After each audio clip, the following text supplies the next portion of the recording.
ಓಂ ನಮೋ ಬ್ರಹ್ಮಾದಿಭ್ಯೋ ಬ್ರಹ್ಮ ವಿದ್ಯಾ ಸಂಪ್ರದಾಯ ಕರ್ತೃಭ್ಯೋ ವಂಶ ಋಷಿಭ್ಯೋ ನಮೋ ಮಹಾಭ್ಯೋ ನಮೋ ಗುರುಭ್ಯಃ.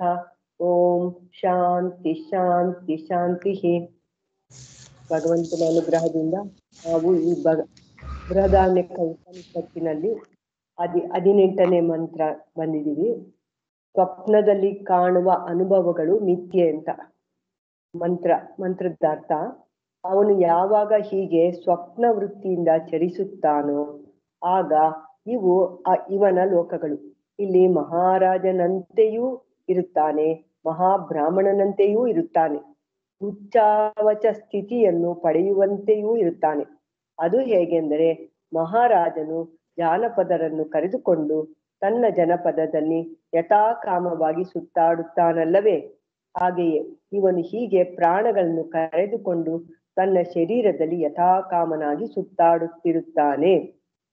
ಕನಸಿನಲ್ಲಿ ಶೋಕ ಮೋಹಾದಿಗಳು ಇರುವವೆಂಬುದು ಭ್ರಾಂತಿ.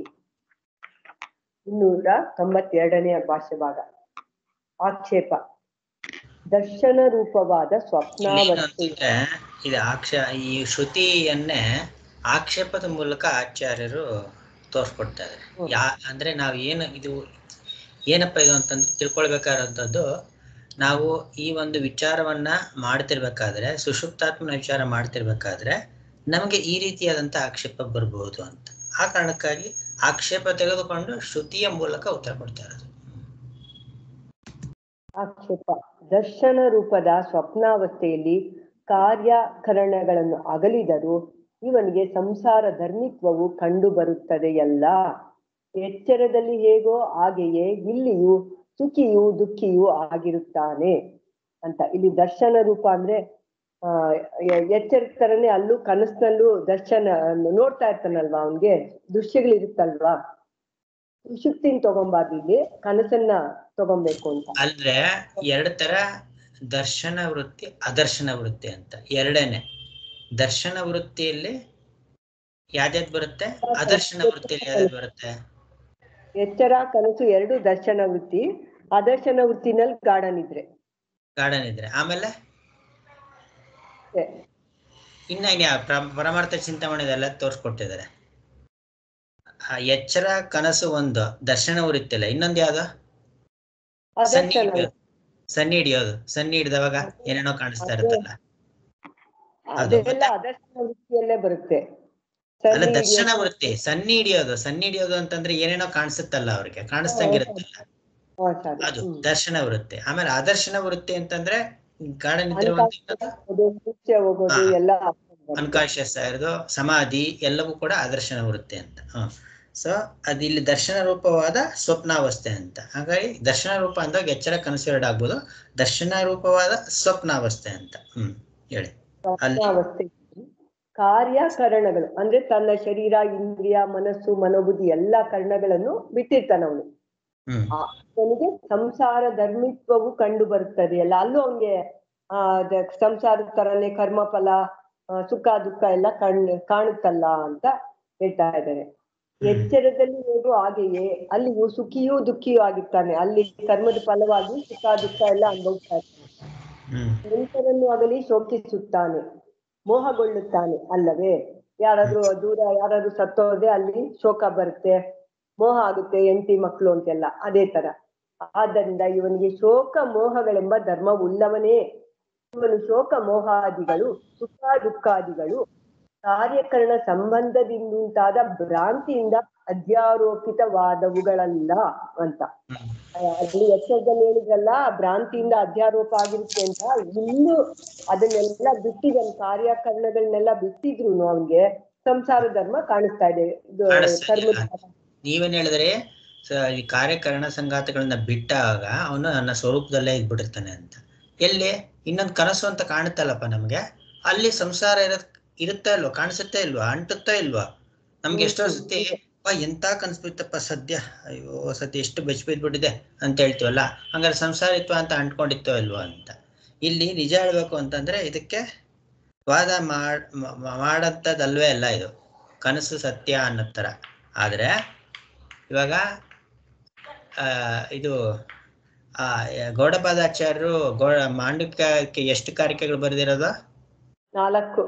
4ರಲ್ಲಿ ಎರಡನೇದು ಯಾವುದು? ಎರಡನೇದು ವೈತಥ್ಯ ಪ್ರಕರಣ. ವೈತಥ್ಯ ಪ್ರಕರಣ. ಆ ವೈತಥ್ಯ ಪ್ರಕರಣದಲ್ಲಿ ಮೊದಲೇನ್ ತಿಳಿಸ್ಕೊಟ್ಟಿದ್ದಾರೆ? ಅಲ್ಲ, ಸುಮ್ಮನೆ ಕೇಳ್ತಾ ಇರೋದು. ಎಚ್ಚರ ಸುಳ್ಳು, ಕನಸು ಸುಳ್ಳು ಅಂತ. ಎಚ್ಚರ ಸುಳ್ಳು, ಕನಸು ಸುಳ್ಳು ಅಂತ ಒಟ್ಟು ನಿರ್ಣಯ, ವೈತಥ್ಯ ಪ್ರಕರಣದ ನಿರ್ಣಯ. ಮೊದಲ ಒಂದು 4 ಕಾರಿಕೆಗಳನ್ನೇ, 4 ಎಷ್ಟೋ ಕಾರಿಕೆಗಳು ಕನಸು ಸುಳ್ಳು ಅಂತ ತಿಳಿಸ್ಕೊಡಕ್ಕೋಸ್ಕರ ಹೊರಟಿದ್ದಾರೆ. ಬರೀ ಕನಸು ಸುಳ್ಳು ಅಂತ ಅಷ್ಟೇ, ಅದು ಬೇಕಾಗಿಲ್ಲ. ಅಂದ್ರೆ ಯಾಕೆ ಅಂತಂದ್ರೆ ಆಗಿನ ಪಂಡಿತರುಗಳು ಅಂದ್ಕೊಂಡವ್ರು ಕನಸು ಸತ್ಯ ಅಂತ ಹೇಳೋರು ಇದ್ರು ಅಂತ. ಆಶ್ಚರ್ಯ ಅಂದ್ರೆ ಈಗಲೂ ಕೂಡ ನಾನೊಂದು ಯಾವ್ದೋ ಒಂದು ಫೇಸ್ಬುಕ್ ಅಲ್ಲಿ ಶೇರ್ ಮಾಡಿದ್ದೆ, ಎಷ್ಟು ಸ್ವಪಟ್ಟವಾಗಿ ಕನಸು ನಿಜಾನೇ ಅಂತ ಹೇಳ್ತಾರೆ. ಅದು ಆ ಕಾರಣಕ್ಕಾಗಿ ಅದನ್ನು ತಗೊಂಡಿದ್ದಾರೆ. ಇಲ್ಲೂ ಕೂಡ ಅದನ್ನು ತಗೊಂಡಿರ್ತಾರೆ. ಹೇಳಿ. ಪರಿಹಾರ ಅದೇ ಉತ್ತರ ಹೇಳ್ತಾ ಇದ್ದಾರೆ. ಹಾಗಲ್ಲ, ಏಕೆಂದರೆ ಅವು ಹುಸಿಯಾಗಿರುತ್ತದೆ.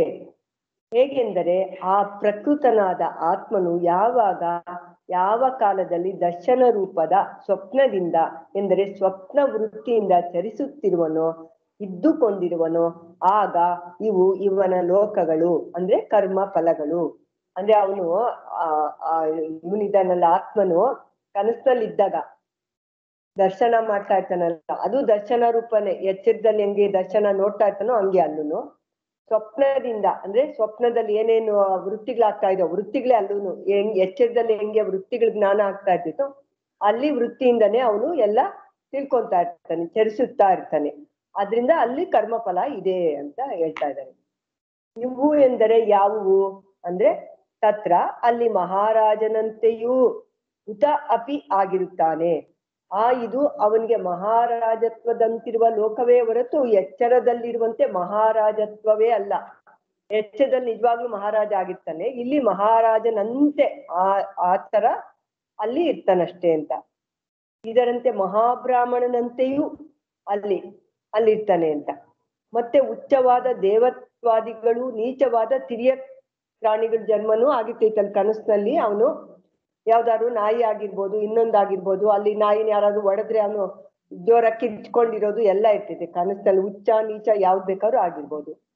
ಹೀಗೆ ಉಚ್ಚಾವಚವನ್ನು ಪಡೆಯುವಂತೆ ಇರುತ್ತಾನೆ, ಪಡೆಯುವಂತೆ ಅಷ್ಟೇ, ನಿಜ ಅಲ್ಲ, ಅಲ್ಲಿ ಆ ತರ ಇರ್ತಾನಷ್ಟೇ.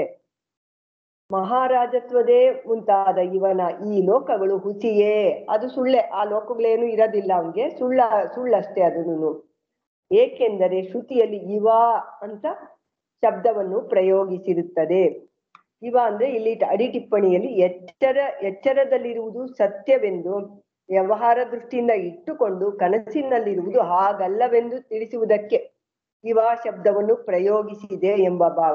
ಎಚ್ಚರ ಸತ್ಯ ಅಂತ ಇಟ್ಕೊಂಡಿರ್ತೀವಲ್ಲ ನಾವೆಲ್ಲ, ಅದರಿಂದ ಸುಳ್ಳು, ಅಲ್ಲಿ ಕನಸು ಸುಳ್ಳು ಅನ್ನೋದಕ್ಕೆ ಇವ ಅನ್ನೋದನ್ನ ಉಪಯೋಗಿಸಿದ್ದಾರೆ. ಅಂದ್ರೆ ಶ್ರುತಿ ಮಂತ್ರನ ನೋಡ್ಕೊಂಡ್ರೆ ನೋಡಿ, ಇಲ್ಲಿ ಅಲ್ಲಿ ದೇ ಹಾಸ್ಯ ಲೋಕಃ, ಇವಾಗ ಲೋಕಃ ತದುತೇವ ಅಂತ ಓದ್ತೀವಿ ನಾವು ಓದಿದ್ರೆ. ಇಲ್ಲಿ ನೋಡಿ ಅದು ಹೆಂಗ್ ಸಂಧಿ ಬಿಡಿಸ್ತವಾಗ ಏವ ಅಲ್ಲ, ಅದು ಏವ ಅಂದ್ರೆ ಅಲ್ಲಿರ್ತಾನೆ ಅಂತ ಆಗ್ಬಿಡುತ್ತೆ. ಲೋಕಃ ತದ್ ಉತ ಇವ ಅಂತ ಆ ರೀತಿ ಬಿಡಿಸ್ಕೊಂಡ್ರೆ ಅದು ಇವ ಬರೋದು.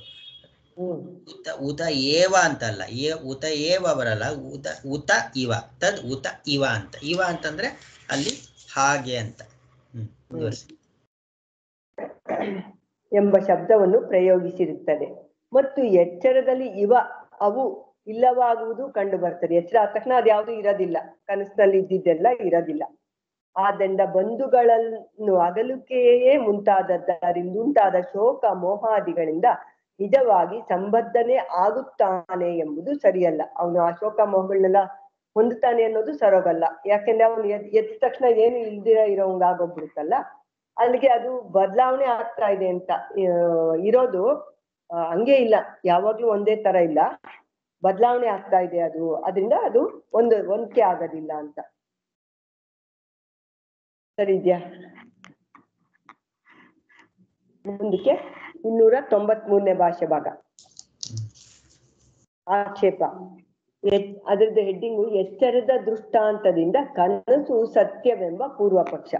ಎಚ್ಚರದ ಎಕ್ಸಾಂಪಲ್ ತಗೊಂಡು ಕನಸು ಸತ್ಯ ಅಂತ ಹೇಳ್ತಾ ಇದ್ದಾರೆ. ಇಲ್ಲಿ ಆಕ್ಷೇಪ.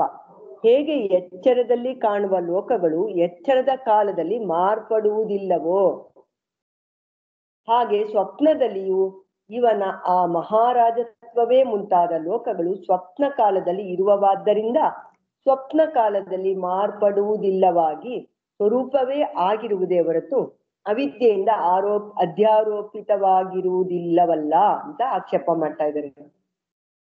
ಏನಂದ್ರೆ ಎಚ್ಚರದಲ್ಲಿ ಇವಾಗ ಮಾರ್ಪಾಡಲ್ಲ. ಇವಾಗ ನಾವ್ ಒಂದ್ ದಿವಸ ಸ್ವಲ್ಪ ಮನೆ ಕಟ್ಟಿರ್ತೀವಿ, ಇನ್ನೊಂದ್ ದಿವಸ ಅದನ್ನೇ ಮುಂದುವರಿಸ್ತೀವಿ. ಬೇರೆ ಕೆಲ್ಸಗಳು ಅಷ್ಟೇ, ನಾವೇನಾದ್ರು ಅರ್ಧ ಮಾಡಿರೋದನ್ನ ಮಾರನೇ ದಿವಸ ಮಲ್ಗಿ ಎದ್ಮೇಲೆ ಮುಂದುವರಿಸ್ತೀವಿ. ಅದೇ ತರ ಅಂತ ಹೇಳ್ತಾ ಇದಾರೆ ಅವ್ರು. ಸ್ವಪ್ನದಲ್ಲಿಯೂ ಅದೇ ತರನೇ ಸತ್ಯವಾಗೇ ಇರ್ತೈತೆ. ಅಲ್ಲಿ ಏನೇನ್ ಅನುಭವಿಸ್ತಾ ಇರ್ತಾನೋ ಅದು ಕರ್ಮ ಫಲ ಎಲ್ಲ ಅದು ಇಲ್ಲಿದ್ದಂಗೆ ಅಲ್ಲೂ ಇರುತ್ತೆ. ವ್ಯಭಿಚಾರ ಆಗಲ್ಲ ಅಂತ. ಇಲ್ಲಿ ಏನು ವ್ಯಭಿಚಾರ ಆಗಲ್ಲ, ಹಂಗೇ ನಡ್ಕೊಂಡು ಹೋಗ್ತಾ ಇರುತ್ತೆ. ನಾವು ಹೋದ ವರ್ಷ ಒಂದ್ ಸಂಬಳ ಬಂದ್ಬಿಟ್ಟು ಈ ವರ್ಷ ಇನ್ನೊಂದ್ ಸಂಬಳ ಬರಲ್ಲ. ಒಂದ್ ಮನೆ ಕಟ್ಸ್ತಾ ಇರ್ಬೇಕಾದ್ರೆ ಅದನ್ನೇ ಮುಂದುವರಿಸ್ತೀನಿ ಹೊರತು ಇನ್ನೊಂದು ಮಾಡಲ್ಲ. ವ್ಯಭಿಚಾರ ಅನ್ನೋದು ಎಚ್ಚರದ ಸ್ಪಷ್ಟವಾಗಿದೆ. ಅದೇ ತರ ಕನಸಿನಲ್ಲೂ ಇದೆ ಅನ್ನೋದನ್ನ ಎಚ್ಚರದ ದೃಷ್ಟಾಂತ ತಗೊಂಡು ಕನಸು ಸತ್ಯ ಅನ್ನೋ ತರ ವಾದ ಮಾಡ್ತೇನೆ ಅಂತ. ಅಂದ್ರೆ ಇದು ವಾದ ಏನಕ್ಕೆ ಬಂದಿದೆ ಅಂತ ಅವನೇ ಉದಾಹರಣೆ ಕೊಡ್ತಾನೆ. ಪ್ರತ್ಯಾಕ್ಷೇಪ ಆಚಾರ್ಯ ಮಾಡ್ತಿರೋದಕ್ಕೆ. ಏನದು ಪ್ರತ್ಯಾಕ್ಷೇಪ? ಪ್ರತ್ಯಾಕ್ಷೇಪ ಎಚ್ಚರದ ಕಾರ್ಯ ಕರಣಗಳು ತಾನೆಂಬುದು ದೇವತೆಯು ತಾನೆಂಬುದು ಅವಿದ್ಯೆಯಿಂದ ಅಧ್ಯಾರೋಪಿತವೇ ಹೊರತು ಪರಮಾರ್ಥವಲ್ಲ ಎಂದು ವ್ಯತಿರಿಕ್ತನಾದ ವಿಜ್ಞಾನಮಯಾತ್ಮನನ್ನು ತೋರಿಸಿಕೊಡುವ ಯುಕ್ತಿಯಿಂದ ತಿಳಿಸಿಕೊಟ್ಟಿದ್ದಾಯ್ತಲ್ಲ. ಎಚ್ಚರದ ಕಾರ್ಯಕರಣಗಳು ಆ ದೇವತೆ ಹೆಸರು ಕೂಗಿದಾಗ ಅವನು ಏನು ರಿಯಾಕ್ಟ್ ಮಾಡ್ಲಿಲ್ವಲ್ಲ, ಅದೆಲ್ಲ ಅವಿದ್ಯೆಯಿಂದ ಅಧ್ಯಾರೋಪಿತ ಆಗಿದೆ ಅಂತ ನಾವು ಇಂದಿನ ಇದ್ರಲ್ಲಿ ತಿಳಿಸ್ಕೊಟ್ಟಿದ್ದಾಗಿದೆ. ಅವನು ಅದಕ್ಕಿಂತ ಬೇರೆಯವನಿದ್ದಾನೆ, ವ್ಯತಿರಿಕ್ತನಾದವನು ಇದ್ದಾನೆ ಅಂತ ತೋರಿಸಿದ್ದಾಗಿದೆ. ಹೀಗಿರುವಲ್ಲಿ ಎಚ್ಚರದ ಲೋಕವು ಸ್ವಪ್ನ ಲೋಕಕ್ಕೆ ದೃಷ್ಟಾಂತವಾಗಿ ಸತ್ತವನು ಮತ್ತೆ ಬದುಕಿದಂತೆ ಮೇಲಕ್ಕೆದ್ದುಕೊಳ್ಳುವುದು ಹೇಗೆ? ಅಲ್ಲೆಲ್ಲ ಪ್ರೂವ್ ಮಾಡಿದ್ದಾಗೋಗಿದೆ. ಅಲ್ಲಿ ಕಾರ್ಯಕರಣ ಸಂಗಾತ ಏನು ಇಲ್ಲ, ಎಚ್ಚರದಲ್ಲಿ ಅಧ್ಯಾರೋಪಿತ ಅಷ್ಟೇ ಅಂತ ಪ್ರೂವ್ ಮಾಡಿದ್ದಾಗಿದೆ. ಇಲ್ಲಿ ನೋಡಿದ್ರೆ ಮತ್ತೆ ಸ್ವಪ್ನದಲ್ಲಿ ಇದನ್ನೇ ಅವನು ಸರಿಯಾಗಿದೆಯಲ್ಲ ಅವನು ಅಂತ ತೋರಿಸ್ತಾ ಇರೋದು. ಅವ್ನು ಸತ್ತೋಗಿರೋನ್ ಮತ್ತೆ ಬದುಕಿದಾನೆ ಅಂತ ಹೇಳ್ದಂಗ ಆಗೋಗುತ್ತೆ ಇದು ಅಂತ ಪ್ರತ್ಯಾಕ್ಷೇಪ ಮಾಡಿದ್ದಾರೆ. ಆ ಪ್ರಕರಣನೇ ಮುಗ್ದೋಗ್ಬಿಟ್ಟಿದೆ. ಅದ್ ಹೇಳಿದ್ನಲ್ಲ, ಎರಡು ರೀತಿಯಲ್ಲಿ ತೋರ್ಸ್ಕೊಟ್ಟಿದ್ರೆ ಅಂತ. ಮೊದ್ಲು ಗಾರ್ಗ ತಿಳ್ಕೊಂಡಿದ್ ತಪ್ಪು ಅಂತ. ಅದು ಪೂರ್ತಿ ಎಷ್ಟೋ ತರ ವಾದ ವಿವಾದಗಳನ್ನ ತಗೊಂಡು ಎಲ್ಲ ಮುಗಿಸಿದ್ದಾಗಿದೆ. ಕೇಸ್ ಕ್ಲೋಸ್ ಆಗಿದೆ. ತಿರ್ಗಾ ರೀಓಪನ್ ಮಾಡೋದು ಅಂತ. ಕೇಸ್ ಬೇಕಾದ್ರೆ ರೀಓಪನ್ ಮಾಡ್ಬೋದು ಏನಾದ್ರು ಸಾಕ್ಷಿ ಇದ್ರೆ. ಇಲ್ಲಿ ಈ ಸತ್ತೋಗೋರ್ನ ತಿರ್ಗಾ ಮತ್ತೆ ಎಬ್ಬರ್ಸಕ್ಕಾಗಲ್ವಲ್ಲ, ಸತ್ತೋಗಿರೋನ್ ಎಬ್ಬರ್ಸ್ತಾ ತರ ನೀನಿದೆ ಅಂತ ಹೇಳ್ತಾ ಇರೋದು. ಅದಕ್ಕೆ ಸಮಾಧಾನ ಹೇಳ್ತಾ ಇದ್ದೇನೆ ಅಂತ ನೋಡಿ. ಪ್ರಥಮ ಆಕ್ಷೇಪಕನ ಸಮಾಧಾನ: ವಿಜ್ಞಾನಮಯನು ಕಾರ್ಯಕರಣಾದಿ ವ್ಯತಿರಿಕ್ತನೆಂದಾಗಲು ಅವನಲ್ಲಿ ಕಾರ್ಯಕರಣ ದೇವತಾತ್ವವನ್ನು ಕಾಣುವುದು ಕಪ್ಪೆಯ ಚಿಪ್ಪಿನಲ್ಲಿ ರಜತತ್ವವನ್ನು ಕಾಣುವಂತೆ ಆವಿದ್ಯಕವೇ ಎಂಬುದು ವ್ಯತಿರಿಕ್ತನಾದ ಆತ್ಮನು ಇದ್ದಾನೆಂದು ತಿಳಿಸಿದ ಯುಕ್ತಿಯಿಂದಲೇ ಸಿದ್ಧವಾಗುತ್ತದೆ ಎಂಬುದು ನಿಜ. ಇವಾಗ ಕಾರ್ಯಕರಣಕ್ಕಿಂತ ಬೇರೆಯಾಗಿ ಇದಾನೆ ಅಂತ ಅಲ್ಲಿ ಅದೆಲ್ಲ ಕೂಗುದ್ರಲ್ಲ, ಅವನ ದೇವತಾತ್ಮನನ್ನ ಅವನ್ನೆಲ್ಲ ಹೆಸರುಗಳೆಲ್ಲ ಇದು ಕೂಗುದ್ರಲ್ಲ, ಆಗ್ಲೂ ಅವನು ಎದ್ದೇಳಿಲ್ಲ. ಅದನ್ನ ನೋಡಿದಾಗ ನಮ್ಗೆ ಗೊತ್ತಾಗುತ್ತೆ ಕಪ್ಪೆ ಚಿಪ್ಪಿನಲ್ಲಿ ಬೆಳ್ಳಿ ಇದೆ ಅಂತ. ಅದು ನಮ್ಗೆ ಕಪ್ಪೆ ಚಿಪ್ ನೋಡಿದ್ಮೇಲೆ ಅದು ಸುಳ್ಳು ಅವಿದ್ಯಕವೇ ಅಂತ ಗೊತ್ತಾಗೋಗುತ್ತೆ. ಅದಕ್ಕಿಂತ ವ್ಯತಿರಿಕ್ತನಾದ ಆತ್ಮನ ಇದ್ದಾನೆ ಅಂತ ಅಲ್ಲಿ ತೋರ್ಸಿದೆ. ಮೊದಲನೇ ನಾವು ಮೊನ್ನೆ ನೋಡಿದ್ವಲ್ಲ, ಅದರಲ್ಲಿ ಅದು ಇದಾನೆಂದು ತಿಳಿಸಿದ ಯುಕ್ತಿಯಿಂದಲೇ ಸಿದ್ಧವಾಗುತ್ತದೆ ಎಂಬುದು ನಿಜ. ಅಲ್ಲೇ ಯುಕ್ತಿ ಎಲ್ಲ ಕೊಟ್ಟು ತೋರ್ಸಿದೆ. ಅಲ್ಲಿ ಕೂಗ್ದಾಗ ಅವನು ಎದ್ದೇಳಿಲ್ಲ ಅಂತೆಲ್ಲ ತೋರ್ಸಿದೆ. ಆದರೆ ಅದನ್ನ ಒಪ್ಕೊಂತಾ ಇದೀನಿ, ಅದನ್ನೆಲ್ಲ ಒಪ್ಕೊಂತಾನೆ ಇದೀನಿ ಅಂತ ಹೇಳ್ತಾ ಇರೋದು. ಮತ್ತೆ ಇನ್ನೊಂದು ಸ್ಮಾಲ್ ಕರೆಕ್ಷನ್, ಇಲ್ಲಿ ಆಚಾರ್ಯಲ್ಲ ಆಕ್ಷೇಪ ಪ್ರತ್ಯಾಕ್ಷೇಪ ಅಂತ ಇದೆಯಲ್ಲ, ಇಲ್ಲಿ ಆಚಾರ್ಯಲ್ಲ. ಯಾಕಂದ್ರೆ ಸ್ವಾಮಿಗಳೇ ಕೊಟ್ಟಿರೋದು ಪ್ರಥಮ ಆಕ್ಷೇಪನ ಸಮಾಧಾನ ಅಂತ ಇದೆ. ಆಚಾರ್ಯದು ಅಂತಾನೋ ತೊಂದರೆ ಇಲ್ಲ ಆತರ ತಗೊಂಡವಾಗ. ಪ್ರಶ್ನೆ ಮಾಡಿದ್ರೆ ಆಚಾರ್ಯ ಅಂದ್ರೂ ತೊಂದರೆ ಇಲ್ಲ. ಆದ್ರೆ ಇಲ್ಲಿ ಪ್ರಥಮ ಆಕ್ಷೇಪಕನ ಸಮಾಧಾನ ಅಂತ ಇರೋದ್ರಿಂದ ಯಾರು ಬೇಕಾದ್ರೂ ಆಗ್ಬೋದು. ಇವಾಗ ಆಚಾರ್ಯರೇ ಆಗ್ಬೇಕು ಅಂತೆಲ್ಲ ಇನ್ನೊಬ್ಬ ಆಯ್ತಲ್ಲ, ಅದೆಲ್ಲ ಟಾಪಿಕ್ ಕ್ಲೋಸ್ ಆಯ್ತಲ್ಲ. ಆಚಾರ್ಯದ ಶಿಷ್ಯರಾದ ಏನಯ್ಯ ನಿನ್ನ ಅದೆಲ್ಲ ಟಾಪಿಕ್ ಕ್ಲೋಸ್ ಆದ ಮತ್ತೆ ಹೇಳ್ತಾ ಇದೆಯಾ ಅನ್ನೋ ತರ ಹೇಳಿದ್ರು ಆಗ್ಬೋದು. ಮುಂದುವರ್ಸಿ. ಆದ್ದರಿಂದ ಎಚ್ಚರದಲ್ಲಿ ಕಾರ್ಯಕರಣ ದೇವತೆಗಳನ್ನು ತಾನೆಂದು ಕಾಣುವುದೆಂಬ ದೃಷ್ಟಾಂತವು ಸರಿಯಲ್ಲವಾದರೂ ಅದನ್ನು ಮತ್ತೆ ಇಲ್ಲಿ ಹುಟ್ಟು ಹಾಕಿಕೊಂಡಿರುತ್ತದೆ. ಅಲ್ಲೆಲ್ಲ ಗೊತ್ತಾಯ್ತಲ್ವಾ, ಕಾರ್ಯಕರಣ ದೇವತೆ ಕರೆದಾಗ ಅದಲ್ಲ ಅಂತ ಎಕ್ಸಾಂಪಲ್ ಎಲ್ಲ ಕೊಟ್ಟು ಎಲ್ಲ ಆಗಿದೆ. ಯಾವ ನ್ಯಾಯವೇ ಆಗಲಿ ಯಾವುದಾದರೂ ಒಂದಿಷ್ಟು ವಿಶೇಷವನ್ನು ಬಯಸುವುದಾದರೆ ಪುನರುಕ್ತವಾಗುವುದಿಲ್ಲವಷ್ಟೇ ಅಂತ ಹೇಳ್ತಾ ಇದ್ದಾರೆ. ಇಲ್ಲಿ ಅಡಿ ಟಿಪ್ಪಣಿಯಲ್ಲಿ ಒಂದೇ ಯುಕ್ತಿಯನ್ನು ಬೇರೆ ಬೇರೆಯ ದೃಷ್ಟಿಯಿಂದ ಮತ್ತೆ ಮತ್ತೆ ಉದಾಹರಿಸಬಹುದಾಗಿರುವಂತೆ ಬೇರೊಂದು ವಿಶೇಷವನ್ನು ತಿಳಿಸುವುದಕ್ಕಾಗಿ ಮೊದಲೇ ಸಿದ್ಧವಾಗಿರುವುದನ್ನು ಆಕ್ಷೇಪಿಸಿಕೊಂಡು ಪರಿಹಾರವನ್ನು ಹೇಳುವುದು ಪುನರುಕ್ತಿಯಾಗುವುದಿಲ್ಲ. ಮತ್ತೆ ಮತ್ತೆ ಹೇಳ್ದಂಗ ಆಗೋದಿಲ್ಲ ಇಲ್ಲಿ ಅಂತ. ಬೇರೊಂದು ಯುಕ್ತಿ ಯಾವ್ದಿಲ್ಲ, ಇನ್ನೊಂದು ಯುಕ್ತಿ ಯಾವುದು? ಇವಾಗ ಕೇಸ್ ಕ್ಲಾಸ್ ಆದ್ಮೇಲೆ ಇನ್ನೊಂದೇನೋ ಎತ್ತಿಡಿತಾರಲ್ಲ, ಅಂದ್ರೆ ಇವಾಗ ಇನ್ನೊಂದು ಯುಕ್ತಿ ಯಾವ್ದಿಲ್ಲಿ? ಕನಸಿನಲ್ಲಿ ಇದ್ದಾನೆ ಅವನು, ಕಾರ್ಯಕಾರಣ ವ್ಯತಿರಿಕ್ತನಾದವನು ಕನಸಿನಲ್ಲೂ ಇದ್ದಾನೆ ಅಂತ. ಅಲ್ಲ ಅಲ್ಲ ಅಲ್ಲ, ಅಲ್ಲಿ ತೋರ್ಸ್ಕೊಟ್ರಿ ಸರಿ ನೀವು, ಅಲ್ಲಿ ಅದ್ರ ವಿಶುದ್ಧತ್ವನ್ನ ಹೇಳಿಲ್ಲ ಅಂತ. ದೇವತಾತ್ವಾದಿಗಳು ಅನ್ನುವಂಥದ್ದು ಅಧ್ಯಾರೋಪಿತ, ಆದ್ರೆ ವಿಶುದ್ಧತ್ವನ್ನ ಹೇಳ್ಬೇಕಲ್ಲ ಅಲ್ಲಿ. ಅದಕ್ಕಾಗಿ ನಾವು ಇದನ್ನ ಎತ್ತಿ ತೋರ್ಸ್ಕೊಟ್ಟಿದ್ದೀವಿ ಅಂತ, ವಿಶುದ್ಧತ್ವನ ತಿಳಿಸ್ಬೇಕಾಗಿದೆ ಅಂತ. ಇವಾಗ ಇವ್ರು ಹೇಳಿ, ಪ್ರತಿಭಾ ಅಂತ ಹೇಳಿ 294ನೇ ಭಾಷೆವಾಗ.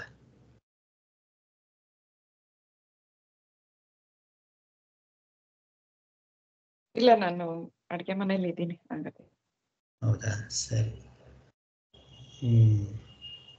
ಹೇಳು, ಸುಲಭ ಆಗಿದೆ. ಶ್ರೀಧರ್ ಹೇಳ್ತೀಯಾ? ಸುಲಭ ಆಗಿದೆ.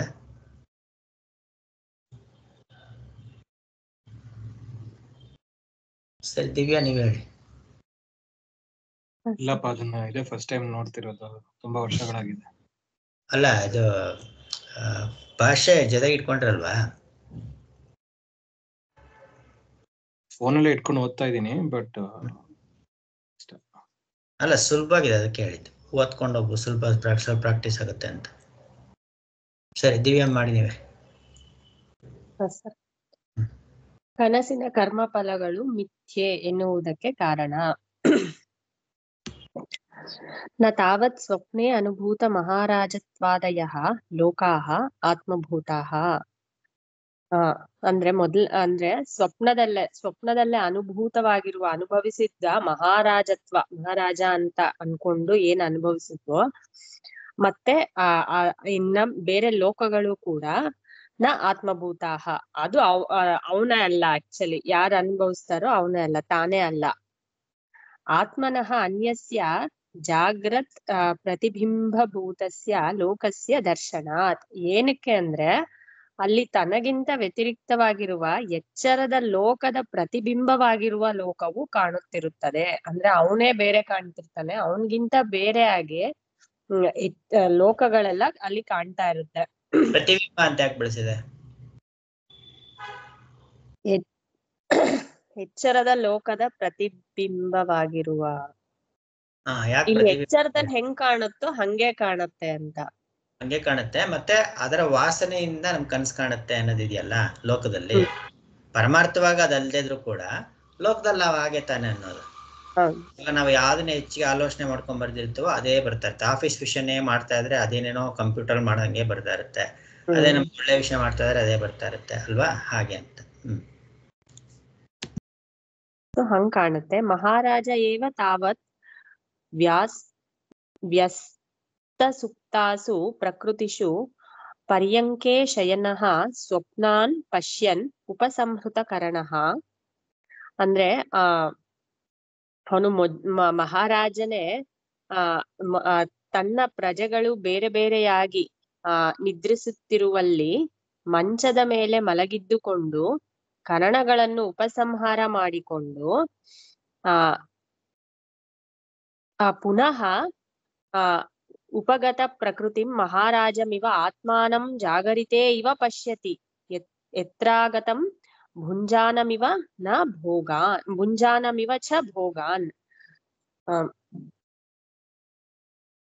ಅಂದ್ರೆ ಈ ಎಚ್ಚರದಲ್ಲೇ ಕನಸನ್ನ ಕಾಣ್ತಾ ಇರ್ಬೇಕಾದ್ರೆ ಎಚ್ಚರದಲ್ಲಿ ಹೆಂಗ ಪ್ರಜೆಗಳು ಬಳಿ ಸಂದಿರುವ ಮಹಾರಾಜನು ತಾನೆಂಬಂತೆಯೂ ಪ್ರಮಾಣ ಮಾಡುತ್ತಿರುವನೋ, ಭೋಗಗಳನ್ನು ಅನುಭವಿಸುತ್ತಾನೋ. ಈಗ ಎಚ್ಚರದಲ್ಲಿ ಒಬ್ಬ ಮಹಾರಾಜ ನಿಜವಾಗ್ಲೂ ಇದ್ರೆ. ದಿವ್ಯಾ, ನೀವು ಅಷ್ಟು ಸುಲಭ, ಸಂಸ್ಕೃತ ಅಷ್ಟು ಸುಲಭ ಆಗಿದೆ, ಕನ್ನಡ ಟ್ರಾನ್ಸ್ಲೇಷನ್ ನೋಡ್ಲೇಬೇಕಾಗಿಲ್ವಲ್ಲ? ನಮ್ ಸಂಸ್ಕೃತ ಬರ್ದೇವ್ರಿಗೆ ಗೊತ್ತಾಗುತ್ತೆ. ಭುಂಜಾನು ಭೋಗಾನ್ ಅಂತ ಇದೆಯಲ್ಲ, ಹಂಗೇನೆ ಟ್ರೈ ಮಾಡಿ. ಅಲ್ಲ ನಿಮ್ಗೂ ಸ್ವಲ್ಪ ಇದು ಎಕ್ಸಾಕ್ಟ್ಲಿ ಅದು ಭಾಷಾಂತರ ನೋಡ್ಕೊಬೇಕು, ಅದನ್ನ no doubt about it. But ಅಲ್ಲೇನೆ ನಿಮ್ಗೆ ಗೊತ್ತಾಗ್ಬಿಟ್ಟ, ಹಂಗಂಗೆ ಹೇಳ್ಕೊಂಡೋಗಿ ಚೆನ್ನಾಗಿರುತ್ತೆ, ಅದು ಸಾಧ್ಯವಾದ. ಅಲ್ಲ, ನಾನೇನು ಹಂಗೆ ಹೇಳ್ಬೇಕು ಅಂತ ಏನ್ ಹೇಳ್ತಿಲ್ಲ.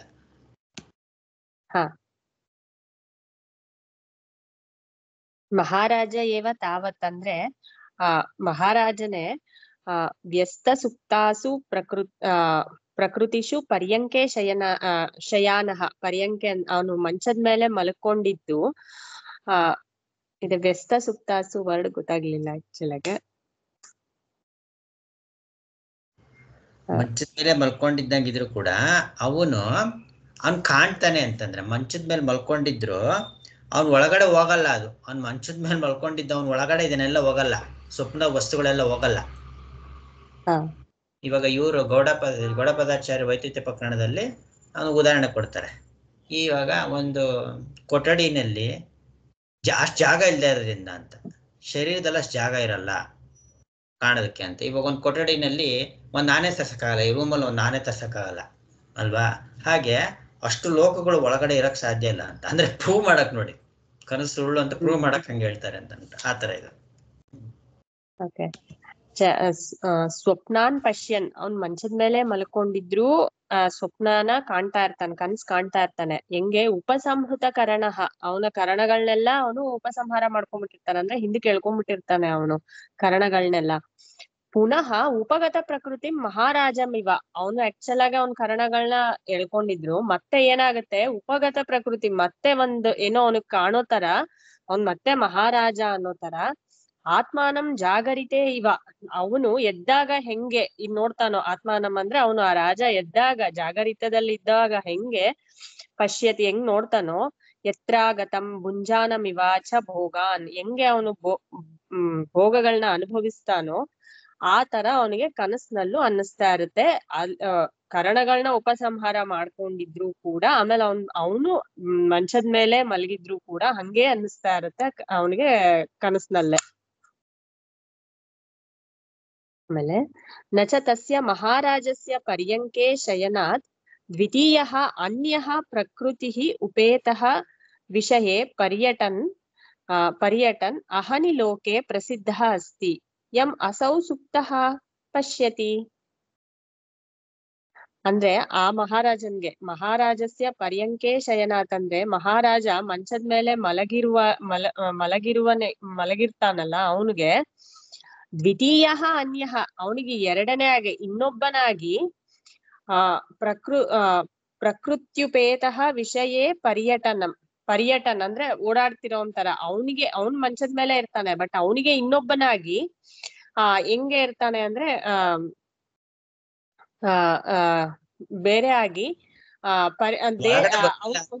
ಹೊರಗಡೆಯಿಂದ ಇನ್ನೊಬ್ಬ ಬಂದ್ಬಿಟ್ಟು ಎಚ್ಚರದವನೊಬ್ಬ ಮಂಚದ ಮೇಲೆ ಮಲಗಿರ್ತಾನೆ, ಇನ್ನೊಬ್ಬ ಒಳಗಡೆ ಬಂದು ಅವನೇನೋ ಓಡಾಡ್ತಾ ಇದ್ದಂಗ ಅನ್ನೋದೆಲ್ಲ ಒಂದೋದೇ ಇಲ್ಲ, ಅದು ಯಾವತ್ತೂ ಒಂದೇ ಇಲ್ಲ ಅಂತ. ಹೌದು. ಅಹನಿ ಅಂದ್ರೆ ಬೆಳಿಗ್ಗೆ, ಅಂದ್ರೆ ಲೋಕದಲ್ಲೇ ಬೆಳಿಗ್ಗೆ ಹೊತ್ತು ಪರ್ಯಟನ್, ಬೆಳಿಗ್ಗೆ ಓಡಾಡ್ತಿರೋ ಹಂಗೆ ಅನ್ನಿಸ್ತಾ ಇರುತ್ತೆ. ಪ್ರಸಿದ್ಧ ಅಸ್ತಿ ಎಂ ಅಸೌ ಸುಪ್ತಃ ನ ಪಶ್ಯತಿ, ಅಂದ್ರೆ ಫಸ್ಟ್ ನ ಅನ್ನೋದೆಲ್ಲ ಯಾವಾಗ್ಲೂ ಫಸ್ಟೇ ಕೊಟ್ಬಿಟ್ಟಿರ್ತಾರೆ ಶಂಕರಾಚಾರ್ಯರು, ಅದನ್ನ ವರ್ಬ್ಗೆ ಹಾಕೋಬೇಕು. ಸೊ ಬೆಳಿಗ್ಗೆ ಹೊತ್ತು ಸಂಚರಿಸ್ತಿರೋನು ಯಾರು ಲೋಕದಲ್ಲಿ ಪ್ರಸಿದ್ಧನಾಗಿರುವುದಿಲ್ಲ, ಹಂಗ್ ಮಾಡ್ತಿರೋರು ಯಾರು ಲೋಕದಲ್ಲಿ ಪ್ರಸಿದ್ಧನಾಗಿರೋದಿಲ್ಲ. ಅಂದ್ರೆ